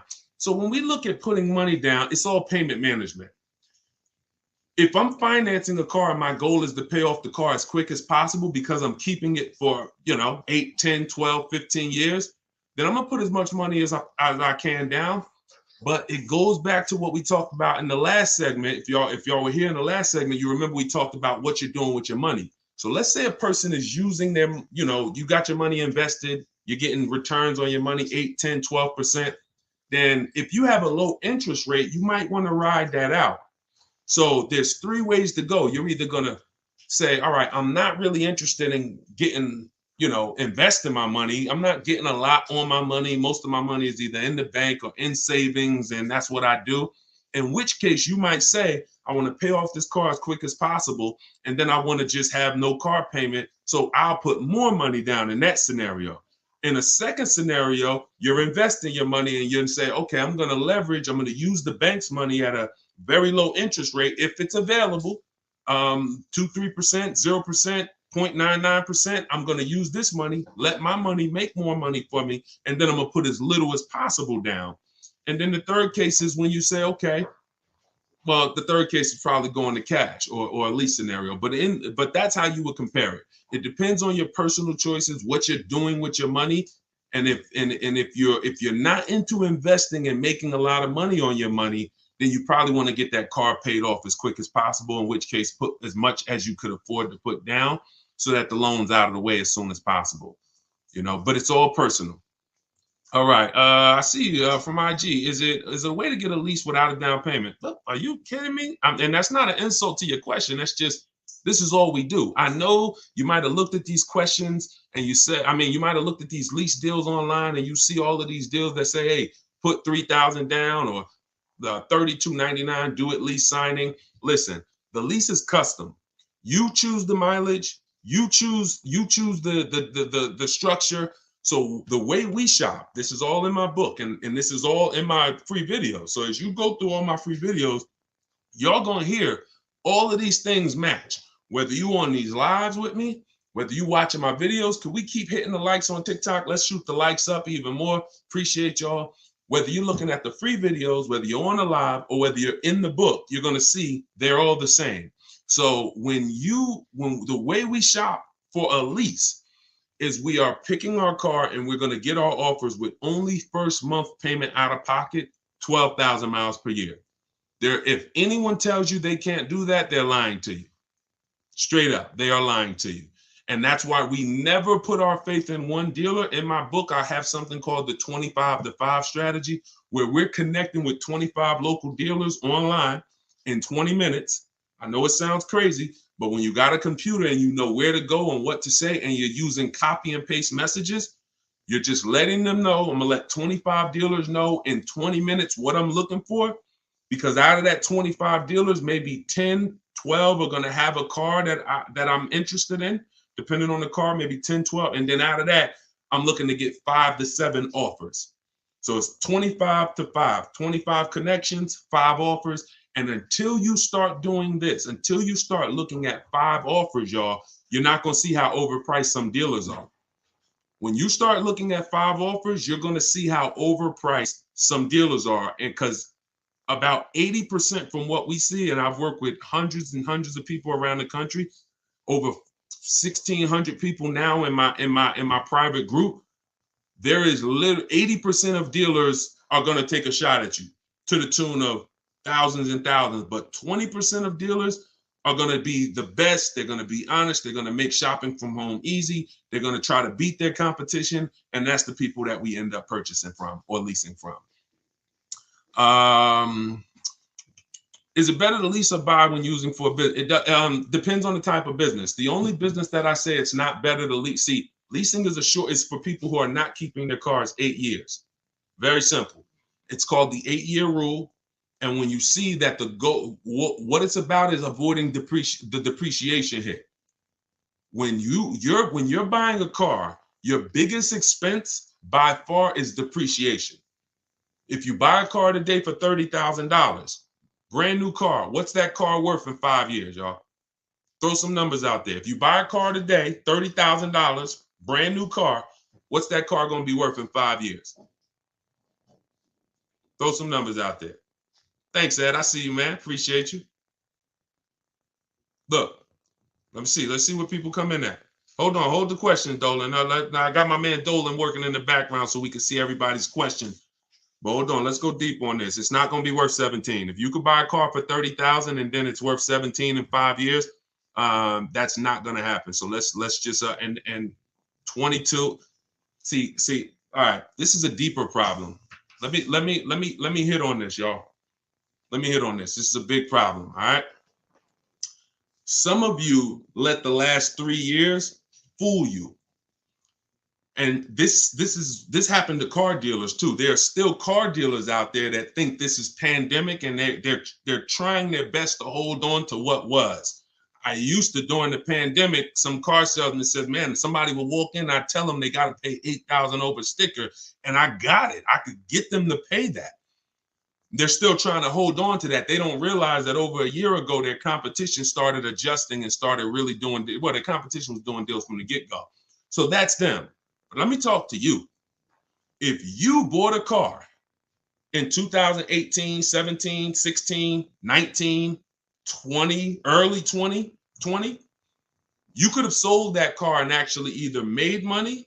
In fact, most people made money. That's gone. Don't let that get you thinking that that you can buy a car and flip a car or break even on a car. That was a once in a lifetime opportunity based on limited inventory, based on a global pandemic, based on a microchip shortage, based on an industry that usually puts 60 million cars a year through the transaction. They didn't have it, and so everything went up $7,000 to $15,000. Everything. Some of you cashed out. If you cashed out during that time, those last 3 years, 2020, 2021, 2022, if you cashed out, you sold something and you made a bunch of money, type a $sign. Just type $sign so we can actually see. Because some of you, I was talking to you back then and you cashed out through my advice, and some of you just found out on your own, or you found out through somewhere else, and you ended up cashing out and making a bunch of money. If that's you, put $signs. But that is over. The times we had people buying cars in 2019, overpaying for them, or buying cars and coming back and flipping them and making money on them. You try that now, you're going to lose your shirt. It's over. So I'm here to tell you that the normal depreciation on a car is a 20% loss the first year. 20% loss the first year. So if you pay 30 grand for a car, that car is worth 80% of 30 grand after a year with normal driving. If you're a high mileage driver, it's worth even less than that. If you're a low mileage driver, very low, it's worth a little more than that. But that's standard, 20% going. Second year, you're going to lose probably another 15%. Third year, you're probably going to lose about 12.5%. Probably lose another 12.5% the next year. Then you'll lose 10%. And that's the depreciation curve. That's where we are. So when I asked y'all 3-4 minutes ago, if we bought a $30,000 car, what it would be worth today? The answer is what it would be worth after 5 years. The answer is probably going to be about 12 grand. The answer is probably going to be about 12 grand. And we've gotten so far, I had to go deep on that subject, so I kind of forgot what the original question was and how we got on it. But the name of the game is avoiding depreciation. That was how we got on it. So if you don't know, that's your biggest expense. Your biggest expense is not maintenance. It's depreciation. You're losing thousands and thousands of dollars in depreciation. So when you're deciding, should I lease or purchase? When I tell you the answer is 8 years, if you're not keeping your next car 8 years, you should be leasing it, because if you get a great lease deal, you can't get a regular lease deal. You must get a great lease deal that comes through multiple offers. Then you're going to avoid those big depreciation losses that these owners are taking. Now, at the same time, if you're buying your car to keep 8 years, you should be purchasing it, because once that depreciation levels out, remember what I said, you lose this percent the first year, this percent the second year, but every year later, it starts to get smaller and smaller. Eventually, you're only losing like 5% on the car, and that's the time where you want to keep it. That's when you won. That's the reward. That's where you're like, okay, now I'm winning based on my purchase. Okay. So whenever you're looking at leasing versus purchase, it's a long term. You got to look down the road, and you must ask yourself, how long am I going to keep this car? All right. All right. Let's go. Dolan, next question. Dolan pulling questions in from every platform. Should lease rates increase depending on yearly mileage allotment? So we always shop with 12,000 miles per year. Find your best deal. Shop multiple offers. The way I just laid out in the beginning of the show, I gave you the structure on how we shop offers. If you missed it, watch the replay. Once you get multiple offers, you get 5 to 7 offers, pick your best one, and then you adjust the mileage. Because you want to adjust your mileage once you know you're dealing with an honest dealer. Once you know a dealer has won the bid, they're not going to try to put extra, like if the mileage to go from 12,000 to 15 is $25 a month more, an honest dealer will mark it up $25. You don't have an honest dealer, they'll mark it up $35. They'll mark it up $32. Everything will have a little cushion in there and you don't want that, because cushion is built-in profit that they're not going to disclose. So once you do that, yeah, you pay for additional mileage, but you don't adjust your mileage until you actually find your deal. And yeah, you pay for mileage because you pay for usage. But then again, when you have a great lease, like I'm going to show y'all a couple great leases throughout the show, people who are getting, ridiculous deals right now. And y'all see, to add a little more mileage to these leases, the payment is still pennies. It's ridiculous. Go ahead, Dolan. But you got to shop first and then you adjust. All right, YouTube, looking to buy 4Runner, but they have a $1,500 BS protection package. Okay, they is one dealer. It's not Toyota. Toyota's 4Runner. This gentleman shopping for a Toyota 4Runner, y'all. The dealer that you went to has a $1,500 BS fee. That's why we don't shop and put our faith in one dealer. You know how many 4Runners there are the way you saw them? I don't care what car you're looking at. You could be looking at the most rare G-Wagon. There's at least a couple more in the country. So when it comes to something like a 4Runner, there's thousands of them. No matter what color, you might say, yeah, but I like this color. There's thousands of them, thousands. That's a mass-produced vehicle. So you have to have that in your mind. If you start looking at it like, oh, it's only one of these, oh, they got you, because they're going to make you think that's the only one, and you're not going to see that there's other ones that not only may they not have the BS fees, they actually may be lower priced. And that's what you need to be seeing. We go about 100 miles out when we start our used car sales. In my book, in day 5, I have something called the multiple marketplace strategy. I laid out the 25 to 5 strategy. That's how you shop for new cars and leases. That's a different strategy. When we're shopping for pre-owned cars, we're using the multiple marketplace strategy. Can y'all keep shooting? Can y'all keep tapping the screen? Everybody on TikTok, we got a couple hundred people. This is crazy. Could y'all just keep tapping the screen, shoot the likes up? Let's keep grabbing attention over here on TikTok. Appreciate all of y'all. But when you're shopping for a pre-owned car, we're using the multiple marketplace strategy, where we're looking at every website that has used cars. Some of you may think Car Gurus is the same as cars.com, the same as Auto Trader. They're not. These companies have different contracts, different dealerships, different places that they advertise inventory for. And not only are you shopping those marketplaces, you're shopping the Carvanas, you're shopping the CarMaxes, because occasionally, sometimes they'll have the best price on a particular vehicle. You never know what they're going to do. So if you're not shopping them and looking at all the used car inventory, you are going to miss the lowest price in the market. But once that happens, you'll find a car, and you always verify fees before you leave your house. You never get to a dealership and have fees pop up on you that you didn't know about. That means you didn't give a call and find out the bogus fees beforehand, in which case you let somebody waste your time. So you can't negotiate. That's why I got a video. Some of you may have seen it. We don't negotiate with fake fees. We don't do it. We don't do it. It's a losing battle. All right, go ahead, Dolan. Let's keep it rolling. I'm trying to get through as many as we can today. I want to go through as many questions as fast as possible. How do I know how much equity I have on my lease? It's a very common question, y'all. I mean, we're kind of getting a similar question asked in a different way. Call your bank, find out what you owe, what your payoff is. Go to the marketplaces that I mentioned earlier to get offers. CarMax, Vroom, Vroom's out of business, sorry. CarMax, Driveway, Carvana, Kelly's Blue Book Instant Cash Offer, AutoNation, and Car Gurus, Sell My Car. That'll get you about 6 offers.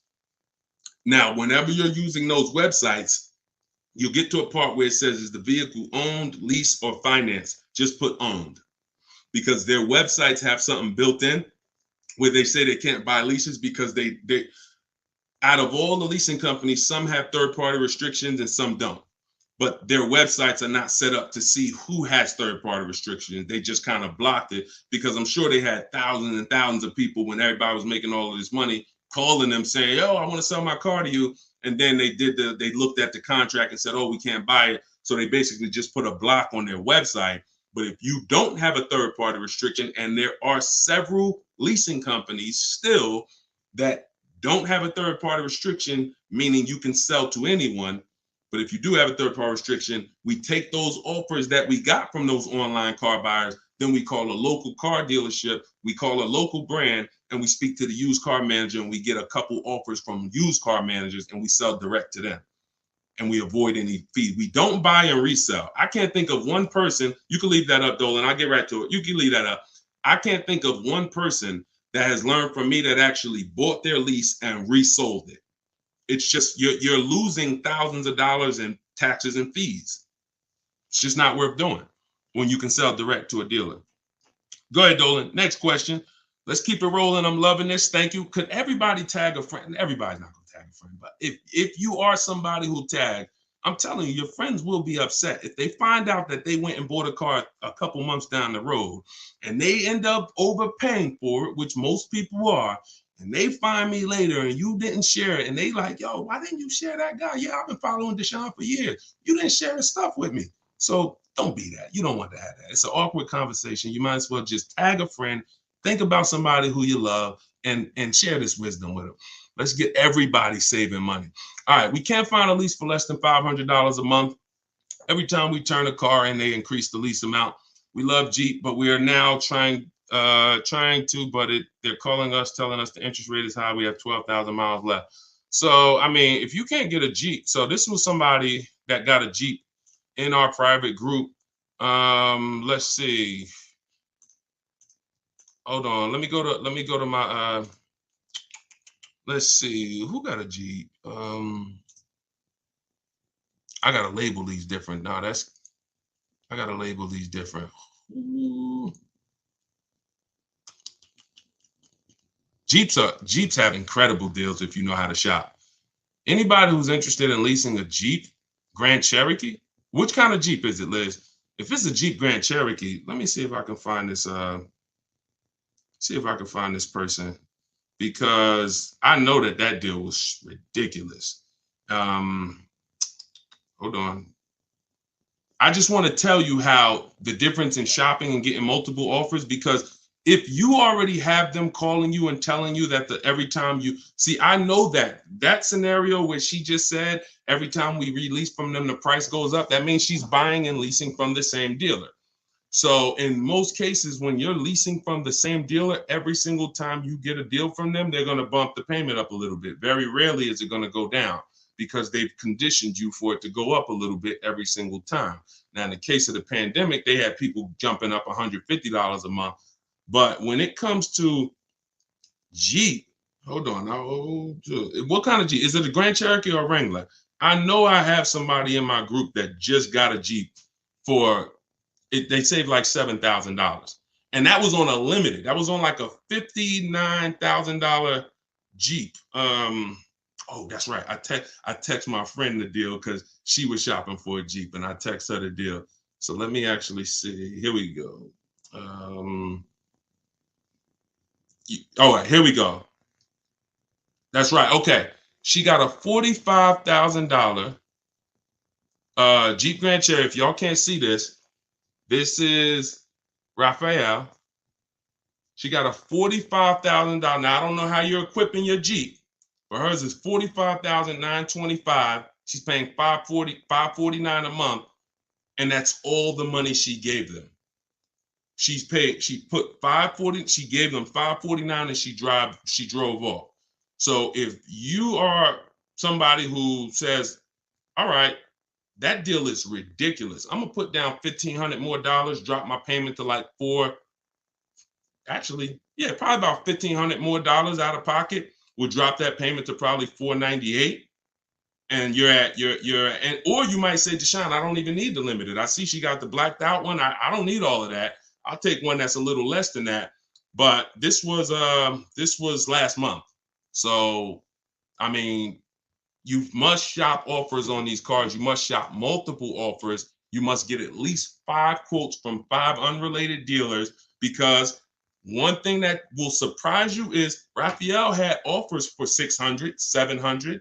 I remember I helped the lady Christina. She was in our group a year ago, and her best offer, she got like a $52,000 Jeep, white with the black top, and it was like $606 a month. But her highest offer she got from a dealer was like $1,100. So she had some for $1,100. She had some for like $899 or something, and then her best one was $606. So oftentimes what you think is overpriced is just that one dealer you're dealing with that's trying to take a shot at you.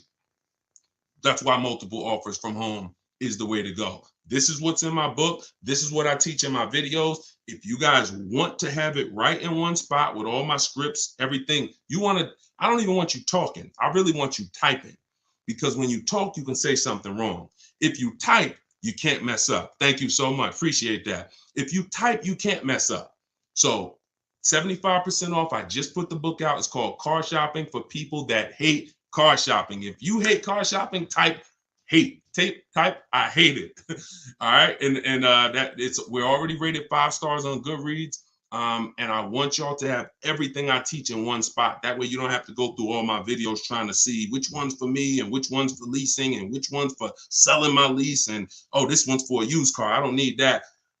You can do that. You can certainly do that. The information's there. But if you want it all in one spot, get your book for 75% off in my TikTok bio, or go to my Instagram bio, click that link, and then click the button that says 75% off, or go to deshonsbook.com. All right, go ahead. Go ahead. Yep, you good, Dolan. I want to buy a certified pre-owned car.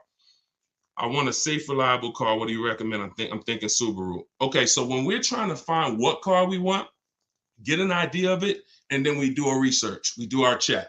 We check to see reliability. There's 3 terms that you got to be familiar with. 2 are going to apply to you if you're a short-term person, which means you're leasing, you're not keeping your cars 8 years, and 2 are going to be important to you if you're a purchaser, if you're buying a car to keep 8, 9, 10 years. If you're leasing, the 2 important terms are initial quality. Initial quality is, what does the data say about this car its first 90 days? The first 90 days the car was in production. Now, the way we do an initial quality check, this we do right before we go and get offers on a car, because we never get offers on a car until we find out if it's a good car. You don't want to be getting offers and then you get a great deal. Now you decide to check to see if it's a good car and you're like, oh, it has electrical problem. No. So this is one of the last steps we do. We do this in step 4 of my process. It's a 7-step process. Step 4 is shopping, not buying. That's our research. That's our test drives. That's our making sure the car is good. So you type in the name of the car, the year, always put the year, 2024 Subaru Impreza, initial quality. Type that into Google and you look at the first page. If there's any red flags, you'll see it. Skim those first couple articles. It shouldn't take you more than 3 minutes. You'll see, oh, click on this. Reliability score is a 70 out of 100. I might pass on that. Initial quality, rather, is a 7 out of 100. We don't want to see anything that gives us concern. Now, once it passes initial quality, now you type in 2024 Subaru Impreza reliability. So initial quality is your first 3 months of the vehicle's lifespan from the time it's new. Reliability is the first 3 years. So if that car is in the shop every couple months or once a year, or for the same issue, if it's having a misfire in the engine, you'll see it in the reliability ratings. For somebody like you, Tina, you want to look at both the reliability and then you want to type in 2024, whatever year you're buying, 2021 Subaru Impreza longevity. And you want to do the same thing. You'll see if the transmission's known to go, it'll tell you right up top. These cars are known to last 150 to 200,000 miles, 200,000 to 300,000 miles. These cars, many owners report transmission issues around 80,000 miles. That quick 5-minute check will avoid thousands and thousands of dollars in bills and headaches. Thank you, Blood. Said you looking younger. I appreciate it. So that's how you do. But also, don't think you got to buy it. You can keep that up, Dolan. All right, we're pulling questions from everywhere. Instagram, TikTok. So make sure y'all are typing your questions. We're on 4 platforms. And I got my man Dolan pulling the questions in. Don't think that a certified pre-owned car is better than a non-certified car with a good history. A good history, non-certified, could be better than a car that's certified without the history. See, I'd rather a non-certified car with a great title, which means it's not a salvage title, it's not a rental, it's not a, funny title. Great service records, which means I can see that the previous owner or owners regularly took care of the car. That's the biggest indicator that car was taken care of, is service records. And then a good accident report. I take that over a certified car. When I pull the Carfax, I don't see many service records. So don't think because you're getting a certified car, if you don't do your due diligence, you could still lose. You want to look for those 3 things: title, service records, accident history. That's the biggest indicators. It's no guarantees, but those are the indicators. All right, go ahead, Dolan. Next question.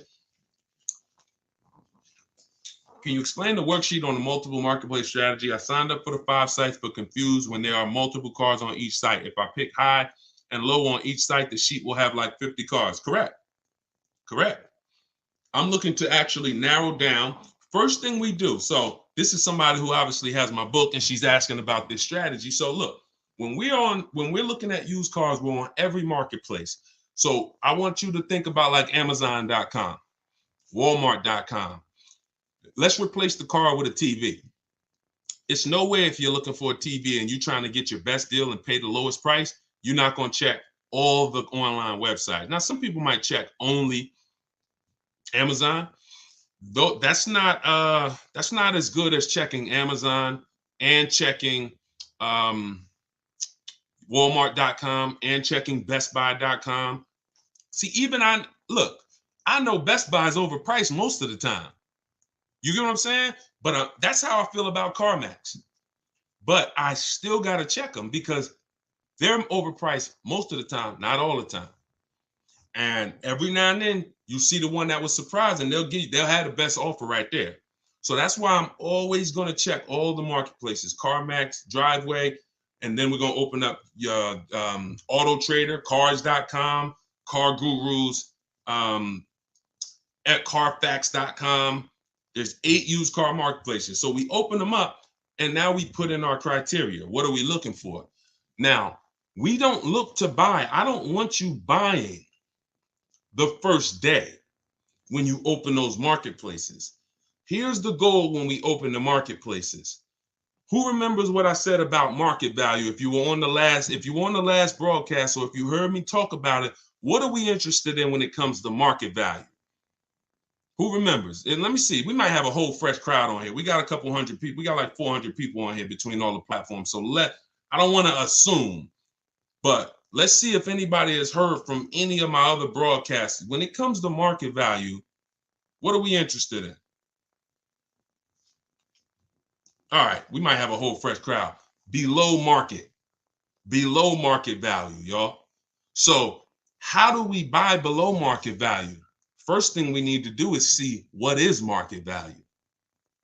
Yep, I see you, Ronald. The first thing we need to do is see what is market value.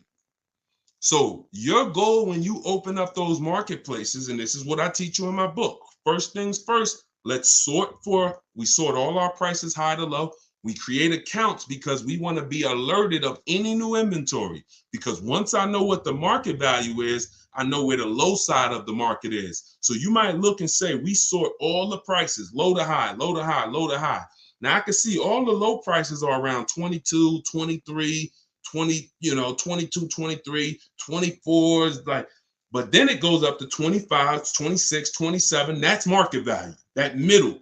And then you got the overmarket, it's always going to be cars that are priced higher, above market value. Now, when we look at the low side, here's what we're able to say. Here's what you have to know. Be prepared for it. The low side of the market is where all the crap is. So you're going to see bad titles. You're going to see accidents. You're going to see frame damage. That's fine because you're looking through all of that.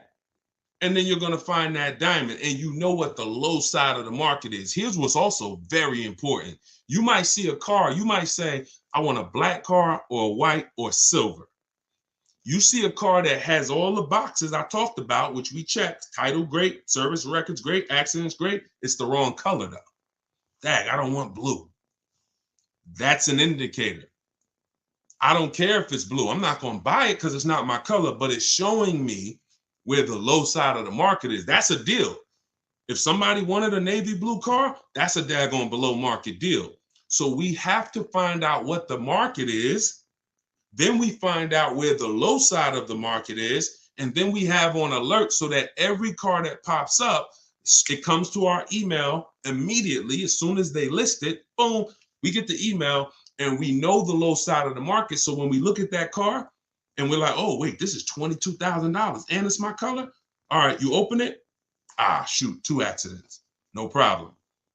Now you get another one a couple days later. Oh, shoot, all right, black. Oh, $22,500, good price. You open that thing. Wait, service records look great. Oh, accidents look great. Now we go to verify if there are any bogus fees. We do one more step. We pull the window sticker because I want to know what's in that car. I want to know what the original equipment what is the actual original price. Once I find that out, I got to get there and get that car. So that's how you do it. You have to. It's a narrowing down. You're looking at all this inventory. I'm going to narrow it down to the best, and then I'm going to snag my deal.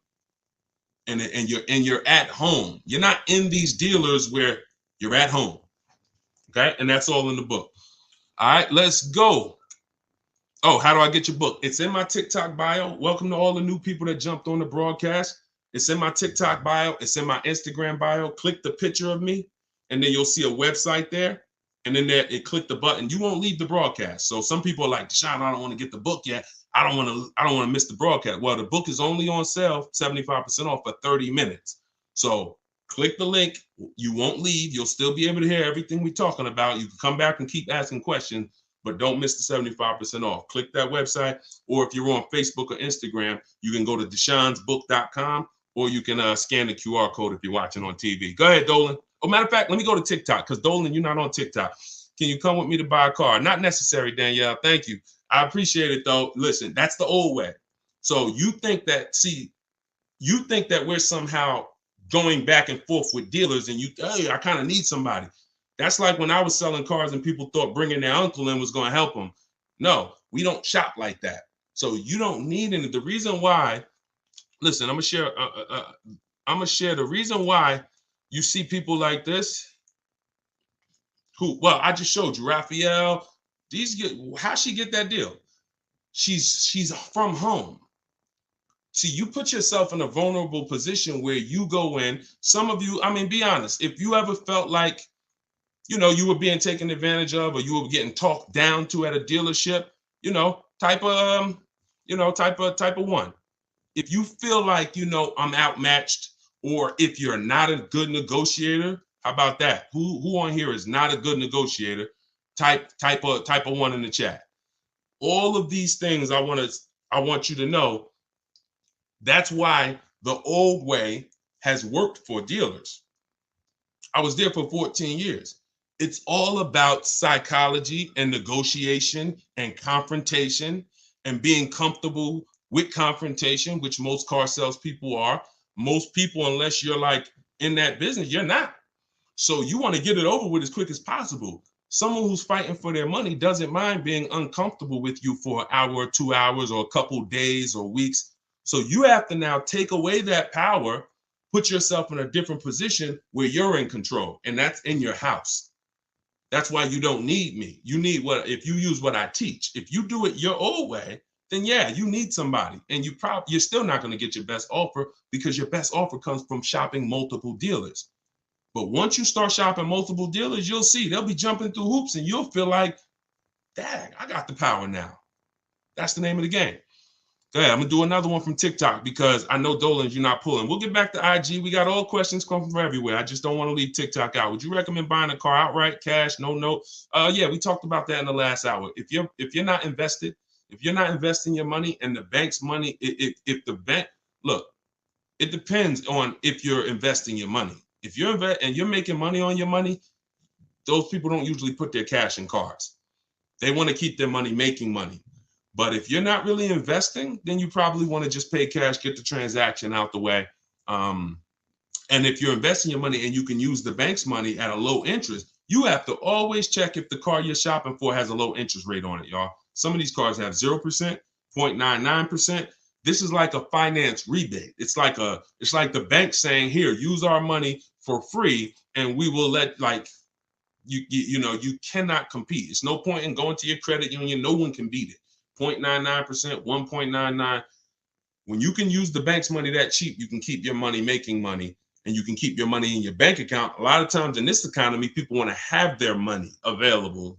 So it's all personal though. If you notice, unless we're talking about leasing or buying, I'm not really going to say something you did was wrong, because it's a case-by-case basis. I'm more about, let me show you the options based on different people, and you pick who you are and you do that. The only thing that I'll tell somebody in a lot of cases they're wrong, almost all, is the leasing versus buying scenario all day. All right, go ahead, Dolan. Next question, bring it in from either Instagram, TikTok, somewhere. I mean, or all right, Tina, I want to buy a car and pay it in full, but don't want them to take advantage of me, because if it is, okay, that's kind of a similar question, Tina. We've been talking about that like the whole broadcast. So, like, that's how to shop is kind of what we're talking about. So it's, let's go to the next one and just, stay on the broadcast. The continual theme is nobody on here who's using what they learn from me, what they're learning in this live, what I have on my videos, what's in my book. No one should be worried about being taken advantage of, because you're not shopping the old way anymore. Alejandro, I have equity in my current lease. If I want to purchase the vehicle, could the dealer subtract that equity from the purchase price on the lease contract if I decide to buy it? No. How do you know you have equity? Your equity is based on someone offering to buy the vehicle from you. So if you listen, equity is based on offers, nothing else. Kelly's Blue Book telling you your car is worth 20 grand is not an offer. Kelly's Blue Book instant cash offer, where they actually have a local dealer or a couple local dealers who will make you an offer, cash, come pick up, hey, bring your car in, we'll give you a check. That's how you assess equity. We do this in step 2. Once we decide whether we're leasing versus buying, which is the foundation of our car deal, you can't get a great deal if you purchased, but you should have leased. Can't get a great deal. It's over. You're on the wrong foundation. You can't get a great deal if you leased and you should have purchased, because the long-term wins you would have gotten, you now lose. Once you move past that, your next step is equity assessment. Look at my current car. If I had, now some of you, Deshone, I don't have a current car, then you skip it. But if you have a current car, a lease, or a car you own, or a car you're paying for, you're financing, equity assessment, which means I'm going to call my bank and I'm going to find out what my payoff is. Then I'm going to go to the actual online buyers and get offers. And then I'm going to see, are my offers, is my highest offer higher than my payoff? That's equity. But there's no other way. So if you were to purchase that vehicle, no one can take your equity, because you know this is what my car would have sold for, but I'm going to buy it for the price they say I could buy it for. So if that's $4,000 less, great. But also be aware, not everyone is willing to pay you that. That was just one buyer who beat everybody else. So you know, that's why I'm not into buying leases, because I'm not into buying your car, because all you're doing when you're buying your lease is buying a used car. That's it. That's all you're doing. All right. Hold on. I'm 20,000 miles over on my lease. Should I get a new lease or purchase my current vehicle? All right. This is very important, y'all. Watch this. I'm about to save. Look, y'all know I get excited about saving you money. If you listen, you're going to be writing me and telling me for years about all the money that you save. This is a big warning. When it comes to purchasing leases that are over mileage, some of you, in an effort to avoid a $2,500 mileage penalty, that was your fault. Okay? I'm not going to beat you up, but you drove the mileage. You contracted for this mileage, you drove more. That could happen through negligence, or it could happen through a real lifestyle change. I used to work 10 minutes from home. Now I work 40 minutes from home. It happens. And it doesn't matter. We're going to pay for what we use. It's okay, especially if you got a great lease deal. I'll pay for what I use. But here's the math about this. Going over your lease mileage is never a reason to buy your vehicle. Here's why. From the day you lease a vehicle, they tell you your lease, you could buy it. The purchase value, the residual value at the end is, let's say, $18,000. Let's just say that. Most times throughout history, the car wasn't worth that. When you finished with that lease, the car wasn't worth that. Deshone, what do you mean the car wasn't worth that? A comparable used car, similar, same year, similar mileage, you could have found for less. That was throughout history. So we never purchase leases without finding out, is the purchase price that they're even offering me, if I had the right mileage. Forget, we ain't talking about going over yet. If I had the right mileage, was that a good price? Many times it was not. Now, when you go over the mileage by 20,000 miles, does the purchase price change? Do they give you a new purchase price because you went 20,000 miles over? Do they say, hey, you know what? It was 18, but because you put all those miles on it, it ain't worth 18 no more. You don't care. We'll give it to you for 15. They don't do that, which means you are actually overpaying, because you're paying the same price that they said you should. If your car had 36,000 miles, you could buy it for 18. Your car got 56,000 miles and you're about to go pay 18. That's why going over mileage is never a reason to buy your lease. It's even more reason not to. It makes the car even more not worth what that buyout price is. So the best thing for you to do is to assess the penalty. First thing to do is see, you're going to compare three things. Can I sell this car? Using the equity assessment, we talked about that. Either watch the replay, get my book at 75% off in my Instagram bio, go to step 2, which is the equity assessment, get my book in the TikTok bio, click the link, and get it for 75% off. It's normally $97. You could be reading it in a matter of minutes.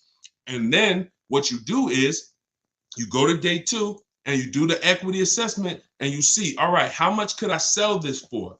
If I'm gonna lose, now I gotta see what's the smallest loss I could take. Now you might be able to sell it to a buyer. Let's say CarMax wants to buy it, they win the bid, and you might only have to come up with $1,000. I'm just making a number up. Sell it to them, pay the difference. It's better than a mileage penalty. It's better than the penalty you're gonna hit. Now, second scenario is you actually see, if I was to replace the car now, what's the mileage penalty?